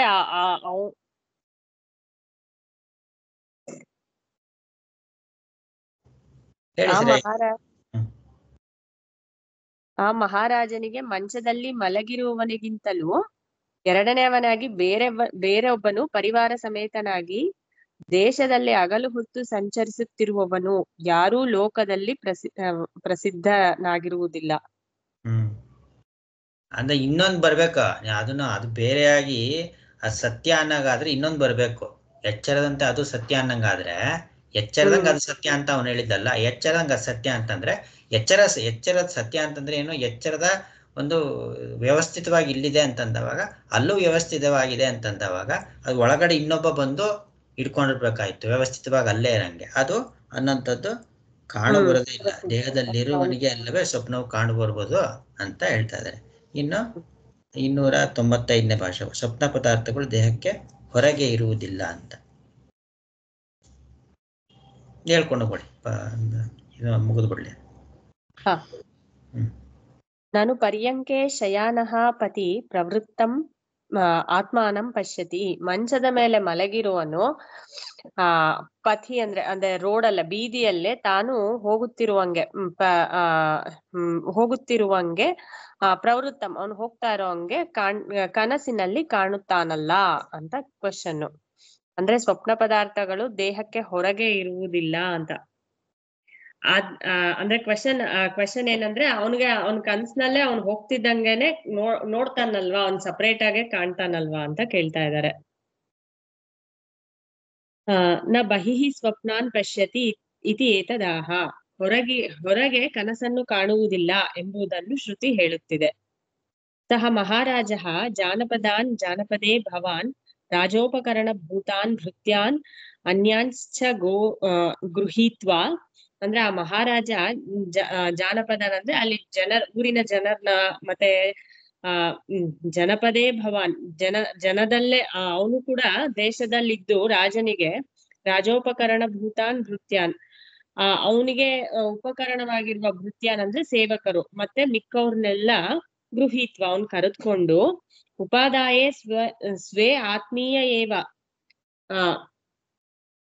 ಅವ್ರ ಜೊತೆನೆ ಕರ್ಕೊಂಡು ಜಯಾದಿನ ಉಪಾರ್ಜಿತೆ ಜನಪದೇ ಯಥಾ ಕಾಮಂ ಯಹ ಕಾಮಃ ಅಸ್ಯ, ಅಂದ್ರೆ ಅವನ್ನ ಕರ್ಕೊಂಡು ರಾಜನ್ಗೆ ಜಯವಾಗ್ಲಿ ಅಂದ್ರೆ ಯಾರನ್ನ ಹೇಳ್ತಾ ಬರ್ತಾರೋ ಅಂತ ಅವ್ರನ್ನೆಲ್ಲ ಸಂಪಾದಿಸ್ಕೊಂಡು ತನ್ನದೇ ಆಗಿರುವ ದೇಶದಲ್ಲಿ ಯಥಾ ಕಾಮವಾಗಿ ಯಥಾ ಕಾಮಂ ಇಚ್ಛತಃ ಯಥಾ ಪರಿವರ್ತತೆ ಇತ್ಯರ್ಥಃ, ಅವನದೇ ದೇಶದಲ್ಲಿ ತನಗೆ ಯಾವ ಕಾಮವಿರುವುದೋ ಹಾಗೆ ಯಥಾ ಕಾಮವಾಗಿ ಇಚ್ಛೆ ಇದ್ದಂತೆ ಹೇಗೆ ಸುತ್ತಾಡುತ್ತಿರುವನೋ ಎಂದರ್ಥ. ಅಂದ್ರೆ ಎಚ್ಚರದಲ್ಲಿ ಹೆಂಗೆ ಹಿಂಗಾಗುತ್ತೋ ಅವನ್ ಜನರ್ನೆಲ್ಲ ಕರ್ಕೊಂಡು ಅವನಿಗೆ ಜಯಘೋಷ ಮಾಡ್ತಾ ಇರೋರ್ನೆಲ್ಲ ಕರ್ಕೊಂಡು ಹೆಂಗೆ ಅವ್ನಿಗೆ ಇಷ್ಟ ಇರೋಂಗೆ ಸುತ್ತಾಡ್ತಾನೋ ಹಂಗೆ ಸುತ್ತಾಡುತ್ತಿರುವನೋ, ಹಂಗೆ ಸುತ್ತಾಡ್ತಾ ಇರ್ತಾನಂದ್ರೆ ಕನ್ಸ್ನಲ್ಲೂ ಹಂಗೆ ಇರುತ್ತೆ, ಆದ್ರೆ ಅದು ಒಳಗಡೆ ಇರುತ್ತೆ. ಏವಮೇವ ಏಷಃ ವಿಜ್ಞಾನಮಯಃ, ಹಾಗೆಯೇ ಈ ವಿಜ್ಞಾನಮಯನು ಏತತಿಥಿ ಕ್ರಿಯಾ ವಿಶೇಷಣಂ, ಅಲ್ಲಿ ಏತತ್ ಅಂತ ಕೊಟ್ಟಿರೋದು ಕ್ರಿಯಾ ವಿಶೇಷ, ಕ್ರಿಯೆಗೆ ವಿಶೇಷಣವಾಗಿ ಕೊಟ್ಟಿರೋದದು. ಪ್ರಾಣಾನ್ ಗೃಹೀತ್ವ ಜಾಗರಿತ ಸ್ಥಾನೇಭ್ಯ ಉಪಸಂಹೃತ್ಯ ಸ್ವೇ ಶರೀರೇ ಸ್ವ ಏವ ದೇಹೇ ನ ಬಹಿಃ ಯಥಾ ಕಾಮಂ ಪರಿವರ್ತತೆ, ಅಂದ್ರೆ ಪ್ರಾಣಗಳನ್ನ ಇಟ್ಕೊಂಡು ಎಚ್ಚರದ ಆಯಾ ಸ್ಥಾನಗಳಿಂದ ಉಪಸಂಹಾರ ಮಾಡಿಕೊಂಡು ತನ್ನ ಶರೀರದಲ್ಲೇ ತನ್ನ ದೇಹದಲ್ಲಿಯೇ ಅಂದ್ರೆ ಹೊರಗಲ್ಲ, ತನ್ನ ಶರೀರದ ಒಳಗಡೆನೆ ಯಥಾ ಕಾಮ ಅವನಿಗಿಷ್ಟ ಬಂದ ಹಾಗೆ ಅವನ್ ಸುತ್ತಾಡ್ತಾ ಇರ್ತಾನೆ. ಕರ್ಮಭ್ಯಾಂ ಉದ್ಭಾಸಿತಾಃ ಪೂರ್ವಾನುಭೂತ ವಸ್ತು ಸದೃಶೀಃ ವಾಸನಾಃ ಅನುಭವತಿ ಇತ್ಯರ್ಥಃ, ಅಂದ್ರೆ ಅವನ ಕಾಮಕರ್ಮ ಇಂದ ಹಿಂದೆ ಅನುಭವಿಸಿದ ವಸ್ತುಗಳಿಗೆ ಸಮನಾದ ವಾಸನೆಗಳನ್ನೇ ಅವನು ಅನುಭವಿಸ್ತಾನೆ ಇರ್ತಾನೆ ಅಲ್ಲಿ ಕನಸಿನಲ್ಲೂ ಕೂಡ. ತಸ್ಮಾತ್ ಆದ್ದರಿಂದ ಸ್ವಪ್ನೆ ಮೃಷಾ ಅಧ್ಯಾರೋಪಿತ ಏವ ಆತ್ಮಭೂತತ್ವೇನ ಲೋಕಾಹ ಅವಿದ್ಯಮಾನಾಹ ಏವ ಸಂತಿ, ಆದ್ದರಿಂದ ಸ್ವಪ್ನದಲ್ಲಿ ಸುಳ್ಳಾಗಿಯೇ ಲೋಕಗಳು ತಾನೆಂದು ಅದು ಇಲ್ಲದಿದ್ದರೂನು ಮೃಷಾ ಅಧ್ಯಾರೋಪಿತ ಅದಿಲ್ಲದಿದ್ರೂನು ಅದು ತಾನೆಂದು ಅನ್ಕೊಂಡಿರ್ತಾನೆ. ಹೆಂಗೆ ಎಚ್ಚರದಲ್ಲಿಯೂ ಹಾಗೆಯೇ ಸ್ವಪ್ನದಲ್ಲಿಯೂ ಅಂತ ತಿಳಿಬೇಕು, ಎಚ್ಚರದಲ್ಲಿಯೂ ಹಾಗೆಯೇ ಅಂತ ತಿಳಿಬೇಕು. ಹಂಗೇನೆ ಎಚ್ಚರದಲ್ಲೂ ಕೂಡ ಅವನು ಅಲ್ದೆ ಹೋದ್ರುನು ಅವನು ಅನ್ಕೊಂಡು ವ್ಯವಹಾರ ಮಾಡ್ತಿರ್ತಾನೆ. ಅಂದ್ರೆ ಇವಾಗ ಐಸು ತನ್ನ ಆ ಒಂದು ಗಟ್ಟಿತನವನ್ನ ಪೂರ್ತಿ ಉಪಸಂಹಾರ ಮಾಡಿಕೊಂಡು ನೀರಿನಲ್ಲಿ ಹೋಯಿತು ಅಂತ ಹೇಳಿದ್ರೆ, ಅಥವಾ ಒಂದು ವೇಪರ್, ಕನ್ನಡದಲ್ಲಿ ಏನಂತಾರೆ ವೇಪರ್ಗೆ, ಏನಂತಾರೆ ಕನ್ನಡದಲ್ಲಿ ವೇಪರ್ಗೆ? ಆವಿಯಾಗಿ ನೀರು ಆವಿಯಾಗಿದ್ದಾಗ ಅದು ತಾನು ತಣ್ಣಗಾದಾಗ ತನ್ನ ಆವಿತ್ವವನ್ನು ಎಳೆದುಕೊಂಡು ನೀರಿನಲ್ಲಿ ಸೇರ್ಕೊಳ್ತಾನೆ. ಹಾಗೇನೆ ಕನಸು ತೋರುತ್ತೆ, ಅದೆಲ್ಲ ಉಪಸಂಹಾರ ಆಗಿ ತನ್ನಲ್ಲೇ ಎಚ್ಚರ ಅದೆಲ್ಲ ಉಪಸಂಹಾರ ಆಗಿ ತನ್ನಲ್ಲೇ ಸೇರ್ಕೊಳ್ಳುತ್ತೆ ಅಂತ, ಇದೆಲ್ಲನ್ನು ಸೇರ್ಕೊಳ್ತಾನೆ ಅಂತ. ಅದಕ್ಕೋಸ್ಕರ ನೆಕ್ಸ್ಟ್ ಆತ್ಮನು ಕಾರಕ ಫಲ ಶೂನ್ಯನು ಅಂತ ಹೇಳ್ತಾರೆ. ಅದು ಮುಂದುವರಿಸಿ. ತಸ್ಮಾತ್ ವಿಶುದ್ಧಃ ಅಕ್ರಿಯಾಕಾರಕ ಫಲಾತ್ಮಕಃ ವಿಜ್ಞಾನಮಯ ಇತಿ ಏತತ್ ಸಿದ್ಧಂ. ಆದ್ದರಿಂದ ಈ ವಿಜ್ಞಾನಮಯನು ವಿಶುದ್ಧನು, ಅವನಿಗೆ ಕ್ರಿಯಾಕಾರಕ ಫಲಾತ್ಮಕ ಅವೆಲ್ಲ ಇಲ್ಲ ಅನ್ನೋದು ಸಿದ್ಧವಾಗುತ್ತೆ ಅಂತ ತೋರಿಸ್ತಾ ಇದಾರೆ. ಅಂದ್ರೆ ಸ್ವಪ್ನದ ದೃಷ್ಟಾಂತ ಕೊಟ್ಟು ಸ್ವಪ್ನದಲ್ಲಿ ಹೆಂಗೆ ಅವನಿಗೆ ಇಲ್ವೋ ನಿಜವಾಗ್ಲೂ ಕ್ರಿಯಾಕಾರಕ ಫಲ, ಹಂಗೆ ಎಚ್ಚರದಲ್ಲೂ ಅಂತ ತೋರ್ಸಿದ್ರು. ಯಸ್ಮಾತ್ ದೃಶ್ಯಂತೆ ದ್ರಷ್ಟುಃ ವಿಷಯಭೂತಾಃ ಕ್ರಿಯಾಕಾರಕ ಫಲಾತ್ಮಕಾಃ ಕಾರ್ಯಕರಣ ಲಕ್ಷಣಾಃ ಲೋಕಾಃ. ಏನಕ್ಕೆ ಅಂದ್ರೆ ದ್ರಷ್ಟುವಾದ ಆತ್ಮನಿಗೆ, ಅಂದ್ರೆ ಆತ್ಮ ನೋಡೋವನು, ಅವನಿಗೆ ವಿಷಯವಾಗಿಯೇ ಈ ಕ್ರಿಯಾಕಾರಕ ಫಲಗಳು, ಕಾರ್ಯಕರಣಗಳು, ಲೋಕಗಳು ಎಲ್ಲ ಕಾಣು ಬರುತ್ತದೆ. ಹೆಂಗೆ ಅಂದ್ರೆ ಸ್ವಪ್ನೇ ಅಪಿ ತಸ್ಮಾತ್ ಅನ್ಯಃ ಅಸೌ ದೇಶೇಭ್ಯಃ ಸ್ವಪ್ನ ಜಾಗರಿತ ಲೋಕೇಭ್ಯಃ ದೃಷ್ಟ ವಿಜ್ಞಾನಮಯಃ ವಿಶುದ್ಧಃ. ಹೆಂಗೆ ನಾವು ಸ್ವಪ್ನದಲ್ಲೂ ನೋಡ್ತೀವೋ ಅವನಿಗೆ ವಿಷಯವಾಗಿನೇ ಕಾಣುತ್ತೆ, ಆ ಸ್ವಪ್ನದಲ್ಲಿಯೂ ಅಂದ್ರೆ ಈ ಹುಸಿ ತೋರಿಕೆಗಳು ಹೆಂಗ್ ಕಾಣುತ್ತೋ ಹಂಗೆ ಎಚ್ಚರದಲ್ಲೂ ಕೂಡ. ಆದ್ದರಿಂದ ಈ ದ್ರಷ್ಟುವಾದ ಅಂದ್ರೆ ಆತ್ಮನಿಗೆ, ನಿಜವಾಗ್ಲೂ ನೋಡೋ ಆತ್ಮನಿಗೆ ವಿಜ್ಞಾನಮಯನು ದೃಶ್ಯವಾಗಿರುವ ಸ್ವಪ್ನ ಜಾಗರಿತ ಲೋಕಗಳಿಗಿಂತ ಬೇರೆಯಾಗಿರುತ್ತಾನವನು, ಅವನು ವಿಶುದ್ಧನಾಗಿರುತ್ತಾನೆ ಅಂತ. ಆತ್ಮನಿಗಿಂತ ಇದೆರಡು ತೋರಿಕೆಗಳು ಬೇರೆನೆ, ವಿಲಕ್ಷಣವಾಗಿನೇ ಇರುತ್ತದೆ. ಇಲ್ಲಿ ಈಗ ಸದಸದ್ವಿವೇಕವನ್ನ ಹೇಗೆ ಇಲ್ಲಿ ಮುಖ್ಯವಾಗಿ ಏನಪ್ಪಾ ಅಂದ್ರೆ ಎಚ್ಚರ ಮತ್ತೆ ನಿದ್ರೆ ಎರಡೇ ಇಲ್ಲಿ ಈ ಒಂದು ಪ್ರಕರಣದಲ್ಲಿ ಮುಖ್ಯವಾಗಿರುವಂತದ್ದು. ಸ್ವಪ್ನವನ್ನೂ ತಗೊಂಡು ಹೇಳಿದೆ ಇಲ್ಲಿ. ಆದ್ರೆ ಇವಾಗ ಬರೀ ಸ್ವಪ್ನ ಇಟ್ಕೊಂಡ್ರು ಆಗತ್ತೆ. ಈಗ ಇದು ಸದಸತ್ ವಿವೇಕವನ್ನ ಹೇಗ್ ಮಾಡ್ಕೊಳ್ಬೋದು ಸ್ವಪ್ನದಲ್ಲಿ ಅಂತ. ಸ್ವಪ್ನದಲ್ಲಿ ಸದಸತ್ ವಿವೇಕ ಹೇಗೆ? ಸತ್ತು ಅಸತ್ತು ಅನ್ನುವಂಥದ್ದು. ಸತ್ಯ ಯಾರು? ಸತ್ಯ ಏನು ಸ್ವಪ್ನದಲ್ಲಿ? ನೋಡ್ತಾ ಇರೋನು ಅಂದ್ರೆ ಏನು? ದ್ರಷ್ಟೃ. ದ್ರಷ್ಟೃ ಸತ್ಯ. ಮತ್ತೆ ಅಸತ್ಯ ಅದು ಕನಸು ಅಸತ್ಯ ಅಲ್ವಾ? ಅಂದ್ರೆ ನೋಡುವವನು ಇರೋದು, ಯಾವುದು ನೋಡಲ್ಪಡುತ್ತಲ್ಲ ಕನಸಿನ ದೃಶ್ಯಗಳು, ಅದು ಇಲ್ಲದ್ದು. ಆಯ್ತಾ? ಈಗ ಆ ಇರುವ ಆಧಾರದ ಮೇಲೆ ಇಲ್ಲದ ಒಂದು ಸ್ವಪ್ನ ತೋರ್ತಾ ಇರುವಂಥದ್ದು ಅಲ್ವಾ? ಈಗ ಅಲ್ಲಿ ವಿವೇಕವನ್ನ ಮಾಡ್ಕೊಳ್ಬೇಕಾದ್ರೆ, ಆದ್ರೆ ಅಲ್ಲಿರ್ಬೇಕಾದ್ರೆ, ಕನಸನ್ನ ಅನುಭವಿಸ್ಬೇಕಾದ್ರೆ ಈ ಸದಸತ್ ವಿವೇಕ ಆಗತ್ತಾ? ಇಲ್ಲ. ಅಲ್ಲೇನಾಗುತ್ತೆ? ಕನಸಿನಲ್ಲಿ ನೋಡ್ತಾ ಇರೋ ಕನಸೇ ಸತ್ಯ ಅಂತ ಇರುತ್ತೆ. ಕನಸಲ್ಲಿ ನಾವು ಅದ್ರೊಳಗನೆ ಹೋಗ್ತಾ ಇರ್ತೀವಿ ಎಚ್ಚರ ಅಂತ. ಆದ್ರೆ ಎಚ್ಚೆತ್ಕೊಂಡಾಗ ಆಗ್ಲೇನೆ ಸದಸತ್ ವಿವೇಕ ಆಗೋದ್ನದ್ದು. ಯಾವುದು ದೃಶ್ಯ, ಯಾವುದು ದೃಕ್. ದೃಕ್ ಯಾವುದು, ದೃಶ್ಯ ಯಾವುದು ಅಂತ ಎಚ್ಚರದ ಮೇಲೆನೆ ಗೊತ್ತಾಗುವಂಥದ್ದು ನಮ್ಗೆ. ಆದ್ರೆ ಅಲ್ಲಿದ್ದಾಗ ಗೊತ್ತೇ ಆಗೋದಿಲ್ಲ. ಯಾಕೆ ಅಂತಂದ್ರೆ ಎರಡೂ ಕೂಡ ಕೂಡ್ಕೊಂಡ್ಬಿಟ್ಟಿರುತ್ತೆ, ಸಂಕೀರ್ಣವಾಗಿರುವುದರಿಂದ ಅಲ್ಲಿ ಗೊತ್ತಾಗೋದಿಲ್ಲ ಅಂತ. ನೋಡಿ ಅಭಾಷ್ಯದಿಂದ ಹೇಳದ್ನಲ್ಲ, ಅಭಾಷ್ಯದ ರೆಫರೆನ್ಸ್ ಅಲ್ಲಿ ಗಾರ್ಗ್ಯನಿಗೆ ಅಭಿಪ್ರೇತವಾಗಿರುವಂಥ ದೇವತೆಗಳು ಕರ್ಣಗಳು ಅಂತ, ಅಜಾತಶತ್ರುವಿಗೆ ಆತ್ಮನು ಮತ್ತೆ ಈ ಕರ್ಣಗಳು. ಇಲ್ಲಿ ಎಚ್ಚರದಲ್ಲಿ ಎರಡೂ ಕೂಡ ಸಂಕೀರ್ಣವಾಗಿರೋದ್ರಿಂದ ತಿಳ್ಕೊಳ್ಳೋದು ಕಷ್ಟ, ಹಾಗಾಗಿ ಸುಪ್ಸುಪ್ತ ಅವಸ್ಥೆ ತಗೊಂಡಿದ್ದು ಅಂತ. ಆಯ್ತಾ? ಈಗ ಎಷ್ಟು ಸ್ವಲ್ಪ ಚೆನ್ನಾಗಿ ಹಿಡಿಬೇಕು ಅಂದ್ರೆ, ನಾನು ಹೇಳ್ತಾ ಇರೋದೇನು ಅಂದ್ರೆ, ನಾನು ಒಬ್ಬೊಬ್ರನ್ನು ಪ್ರಶ್ನೆ ಮಾಡಿದ್ರೆ ಯಾವ ರೀತಿ ಮನನ ಮಾಡ್ತಾ ಇದ್ದೀರಾ ಅಂತ ನಿಮ್ಗೆ ಉತ್ತರ ಕೊಡೋಕ್ಕೂ ಬರಲ್ಲ, ನಾನು ಅರ್ಥ ಮಾಡ್ಕೊಳಕ್ಕೂ ಬರಲ್ಲ. ಯಾಕೆಂದ್ರೆ ಮನನ ಮಾಡೋಂಥದ್ದು ಅವರವ್ರಿಗೆ ಬಿಟ್ಟಿರುತ್ತೆ. ಇವಾಗ ಇಲ್ಲಿ ಆಚಾರ್ಯನಾದಂಥ ಅಜಾತಶತ್ರು ಹೇಳಿದ್ದೇನೋ, ಎಚ್ಚರದಲ್ಲಿ ಎರಡೂ ಕೂಡ ಸಂಕೀರ್ಣವಾಗಿರೋದ್ರಿಂದ ಸುಷುಪ್ತಿನಲ್ಲಿ ಅಸಂಕೀರ್ಣವಾಗಿರುವುದರಿಂದ ತಿಳ್ಕೊಳ್ಳೋದು ಸುಲಭ ಅಂತ ಸುಷುಪ್ತಿ ಕಡೆ ಕರ್ಕೊಂಡೋದ್ರು ಅಂತ. ಈಗ ನಮ್ಗೆಲ್ಲರಿಗೂ ಗೊತ್ತೇ ಇದೆ ಸ್ವಪ್ನ ಸುಳ್ಳು ಅಂತ. ಇವಾಗ ನಿದ್ರೆ ಬಿಟ್ಕೊಳ್ಳೋಣ, ಬರೀ ಸ್ವಪ್ನವನ್ನೇ ಇಟ್ಕೊಳ್ಳೋಣ. ಆಯ್ತಾ? ಆ ಸ್ವಪ್ನವನ್ನು ಇಟ್ಕೊಂಡವಾಗ ಅಲ್ಲಿ ಅಲ್ಲಿ ಏನಾಗ್ಬಿಟ್ಟಿತ್ತು ಅಂತ ಎಚ್ಚರಿಕೆ ಬರೋದ್ ಮುಂಚೆ ಅಲ್ಲೂ ಕೂಡ ಸಂಕೀರ್ಣವಾಗಿದ್ದ ಅಲ್ವಾ? ಇಲ್ಲಿ ಹೆಂಗೆ ಎಚ್ಚರದಲ್ಲಿ ಸಂಕೀರ್ಣವಾಗಿರುತ್ತೋ ಪದಗಳು ಅರ್ಥ ಆಗಲಿಲ್ಲ ಅಂದ್ರೆ ಹೇಳಿ, ಕೆಲವರಿಗೆಲ್ಲ ಪದಗಳೇ ಕಷ್ಟ ಆಗ್ಬಿಡುತ್ತೆ. ಸಂಕೀರ್ಣ ಅಂತಂದ್ರೆ ಇನ್ನೊಂದು ಬೇರೆ ತರ ಹೇಳ್ಬೇಕಾಗತ್ತೆ, ಹಂಗಾಗಿ ಎರಡು ಕೂಡ್ಕೊಂಡ್ಬಿಟ್ಟಿದ್ದಂಗೆ ಅಂತ. ಇಲ್ಲಿ ಹೆಂಗೆ ಸತ್ಯ ಮತ್ತೆ ಅನೃತ ಎರಡು ಕೂಡ ಕೂಡ್ಕೊಂಡಿದ್ಯೋ ಇಲ್ಲಿ ನಮ್ಗೆ ಗೊತ್ತಾಗಲ್ಲ, ಇಲ್ಲಂತೂ ಗೊತ್ತಾಗೋದಿಲ್ಲ, ಯಾಕಂದ್ರೆ ಇಟ್ಕೊಂಡ್ಬಿಟ್ಟಿದ್ವಿ.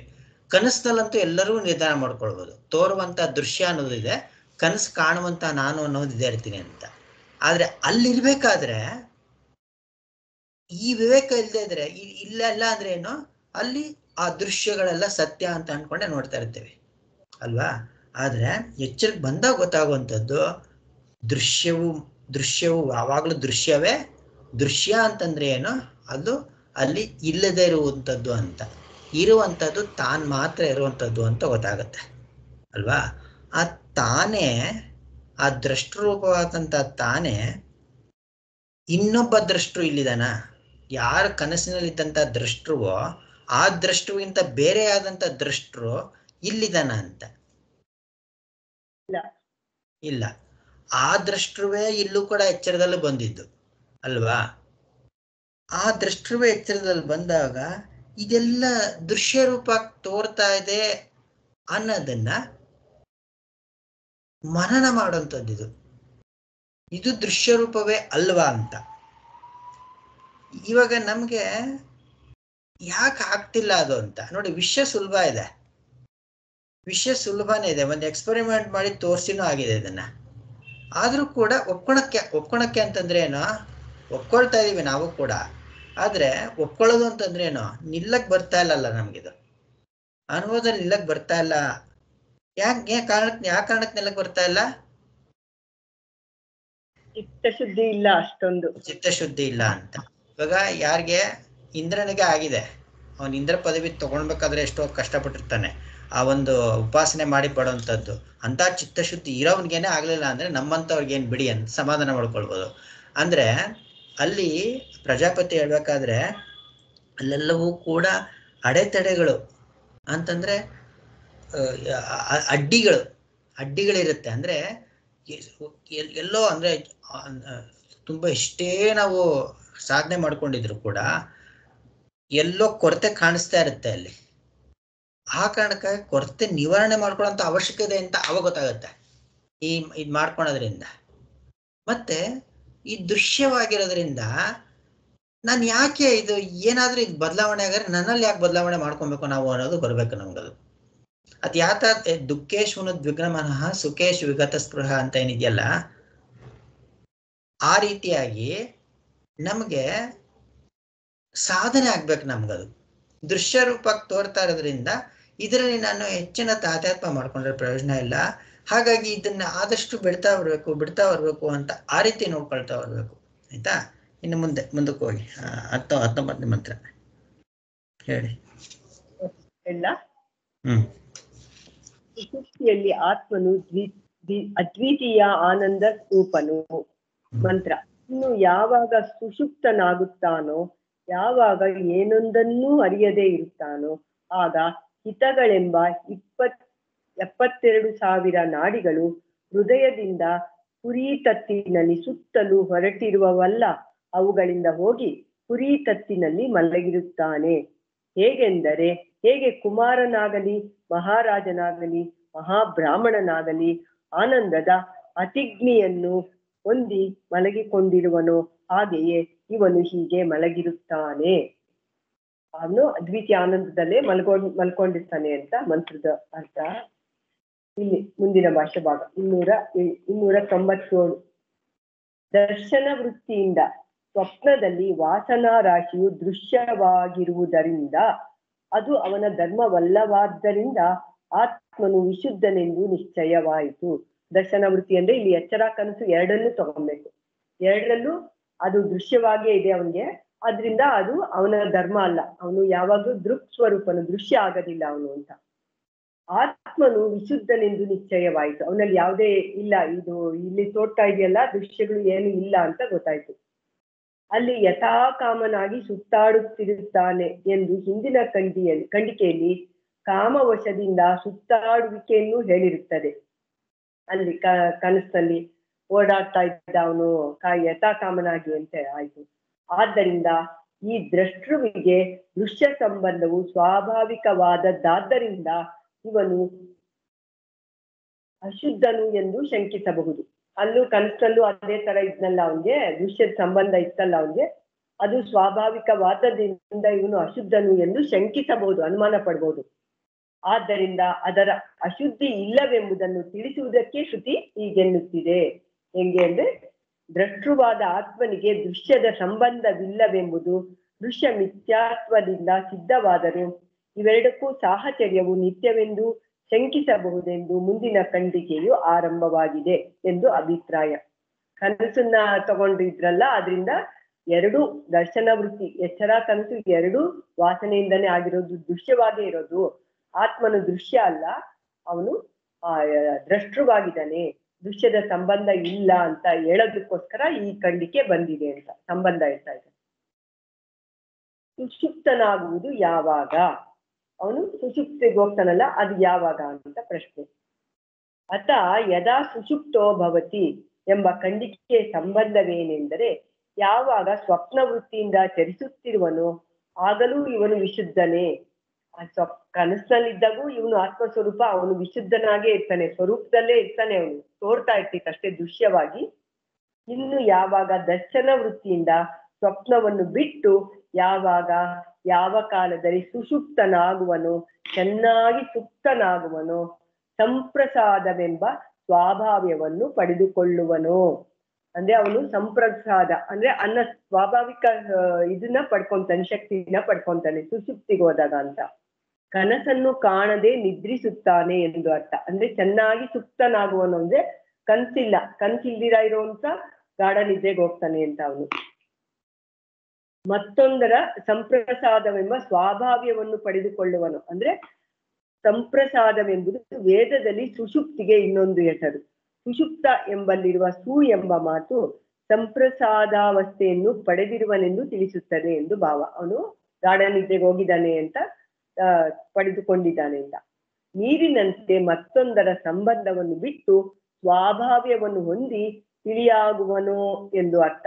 ಅಲ್ಲಿ ಸುಷುಪ್ತಿನಲ್ಲಿ ನೀರು ಎಷ್ಟೇ ಬಗ್ಗಡ ಇದ್ರೂ ಸುಮ್ನೆ ಬಿಟ್ಬಿಟ್ರೆ ಅದು ತಿಳಿಯಾಗೋಗ್ಬಿಡುತ್ತಲ್ಲ, ಅದೆಲ್ಲ ಕೆಳಗಡೆ ಕುತ್ಕೊಂಡ್ಬಿಡುತ್ತಲ್ಲ, ಆ ತರ ಅದ್ರ ಸಂಬಂಧನೇ ಇಲ್ಲದೆ ಇರೋಂಗೆ ತಿಳಿಯಾಗ್ತಾನೆ ಅಂತ. ಇಲ್ಲಿ ಅಡಿ ಟಿಪ್ಪಣಿಲಿ ಸಂಪ್ರಸಾದವೆಂದರೆ ಚೆನ್ನಾಗಿ ತಿಳಿಯಾಗಿರುವುದು.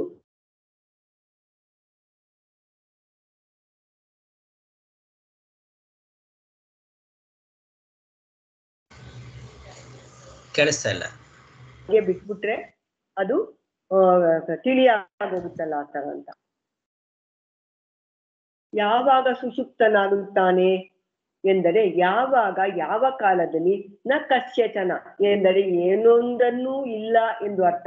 ಯಾವಾಗ ಏನೊಂದನ್ನೂ ಅರಿಯುವುದಿಲ್ಲವೋ, ಅರಿತುಕೊಳ್ಳದೆ ಇರುವನು, ಆಗ ಯಾವಾಗ ಅವನು ಸುಷುಪ್ತಿಗೆ ಹೋಗ್ತಾನೆ ಅಂದ್ರೆ ಅಲ್ಲಿ ಎಂತ ಏನು ಇಲ್ಲ, ನ ಸುಪ್ತ ನ ಕಾಂಚನ ನ ಕಾಮಹ ಅಂತ, ಎಲ್ಲೂ ಅಲ್ಲಿ ಕಾಮ ಇಲ್ಲ, ಏನು ಇಲ್ಲ, ಆವಾಗ ಸುಷುಪ್ತಿ. ಅದು ಅವನ ಸ್ವಾಭಾವಿಕ ಸ್ಥಿತಿ, ಸಹಜ ಸ್ಥಿತಿಗೆ ಹೋಗ್ತಾನೋ ಆವಾಗ.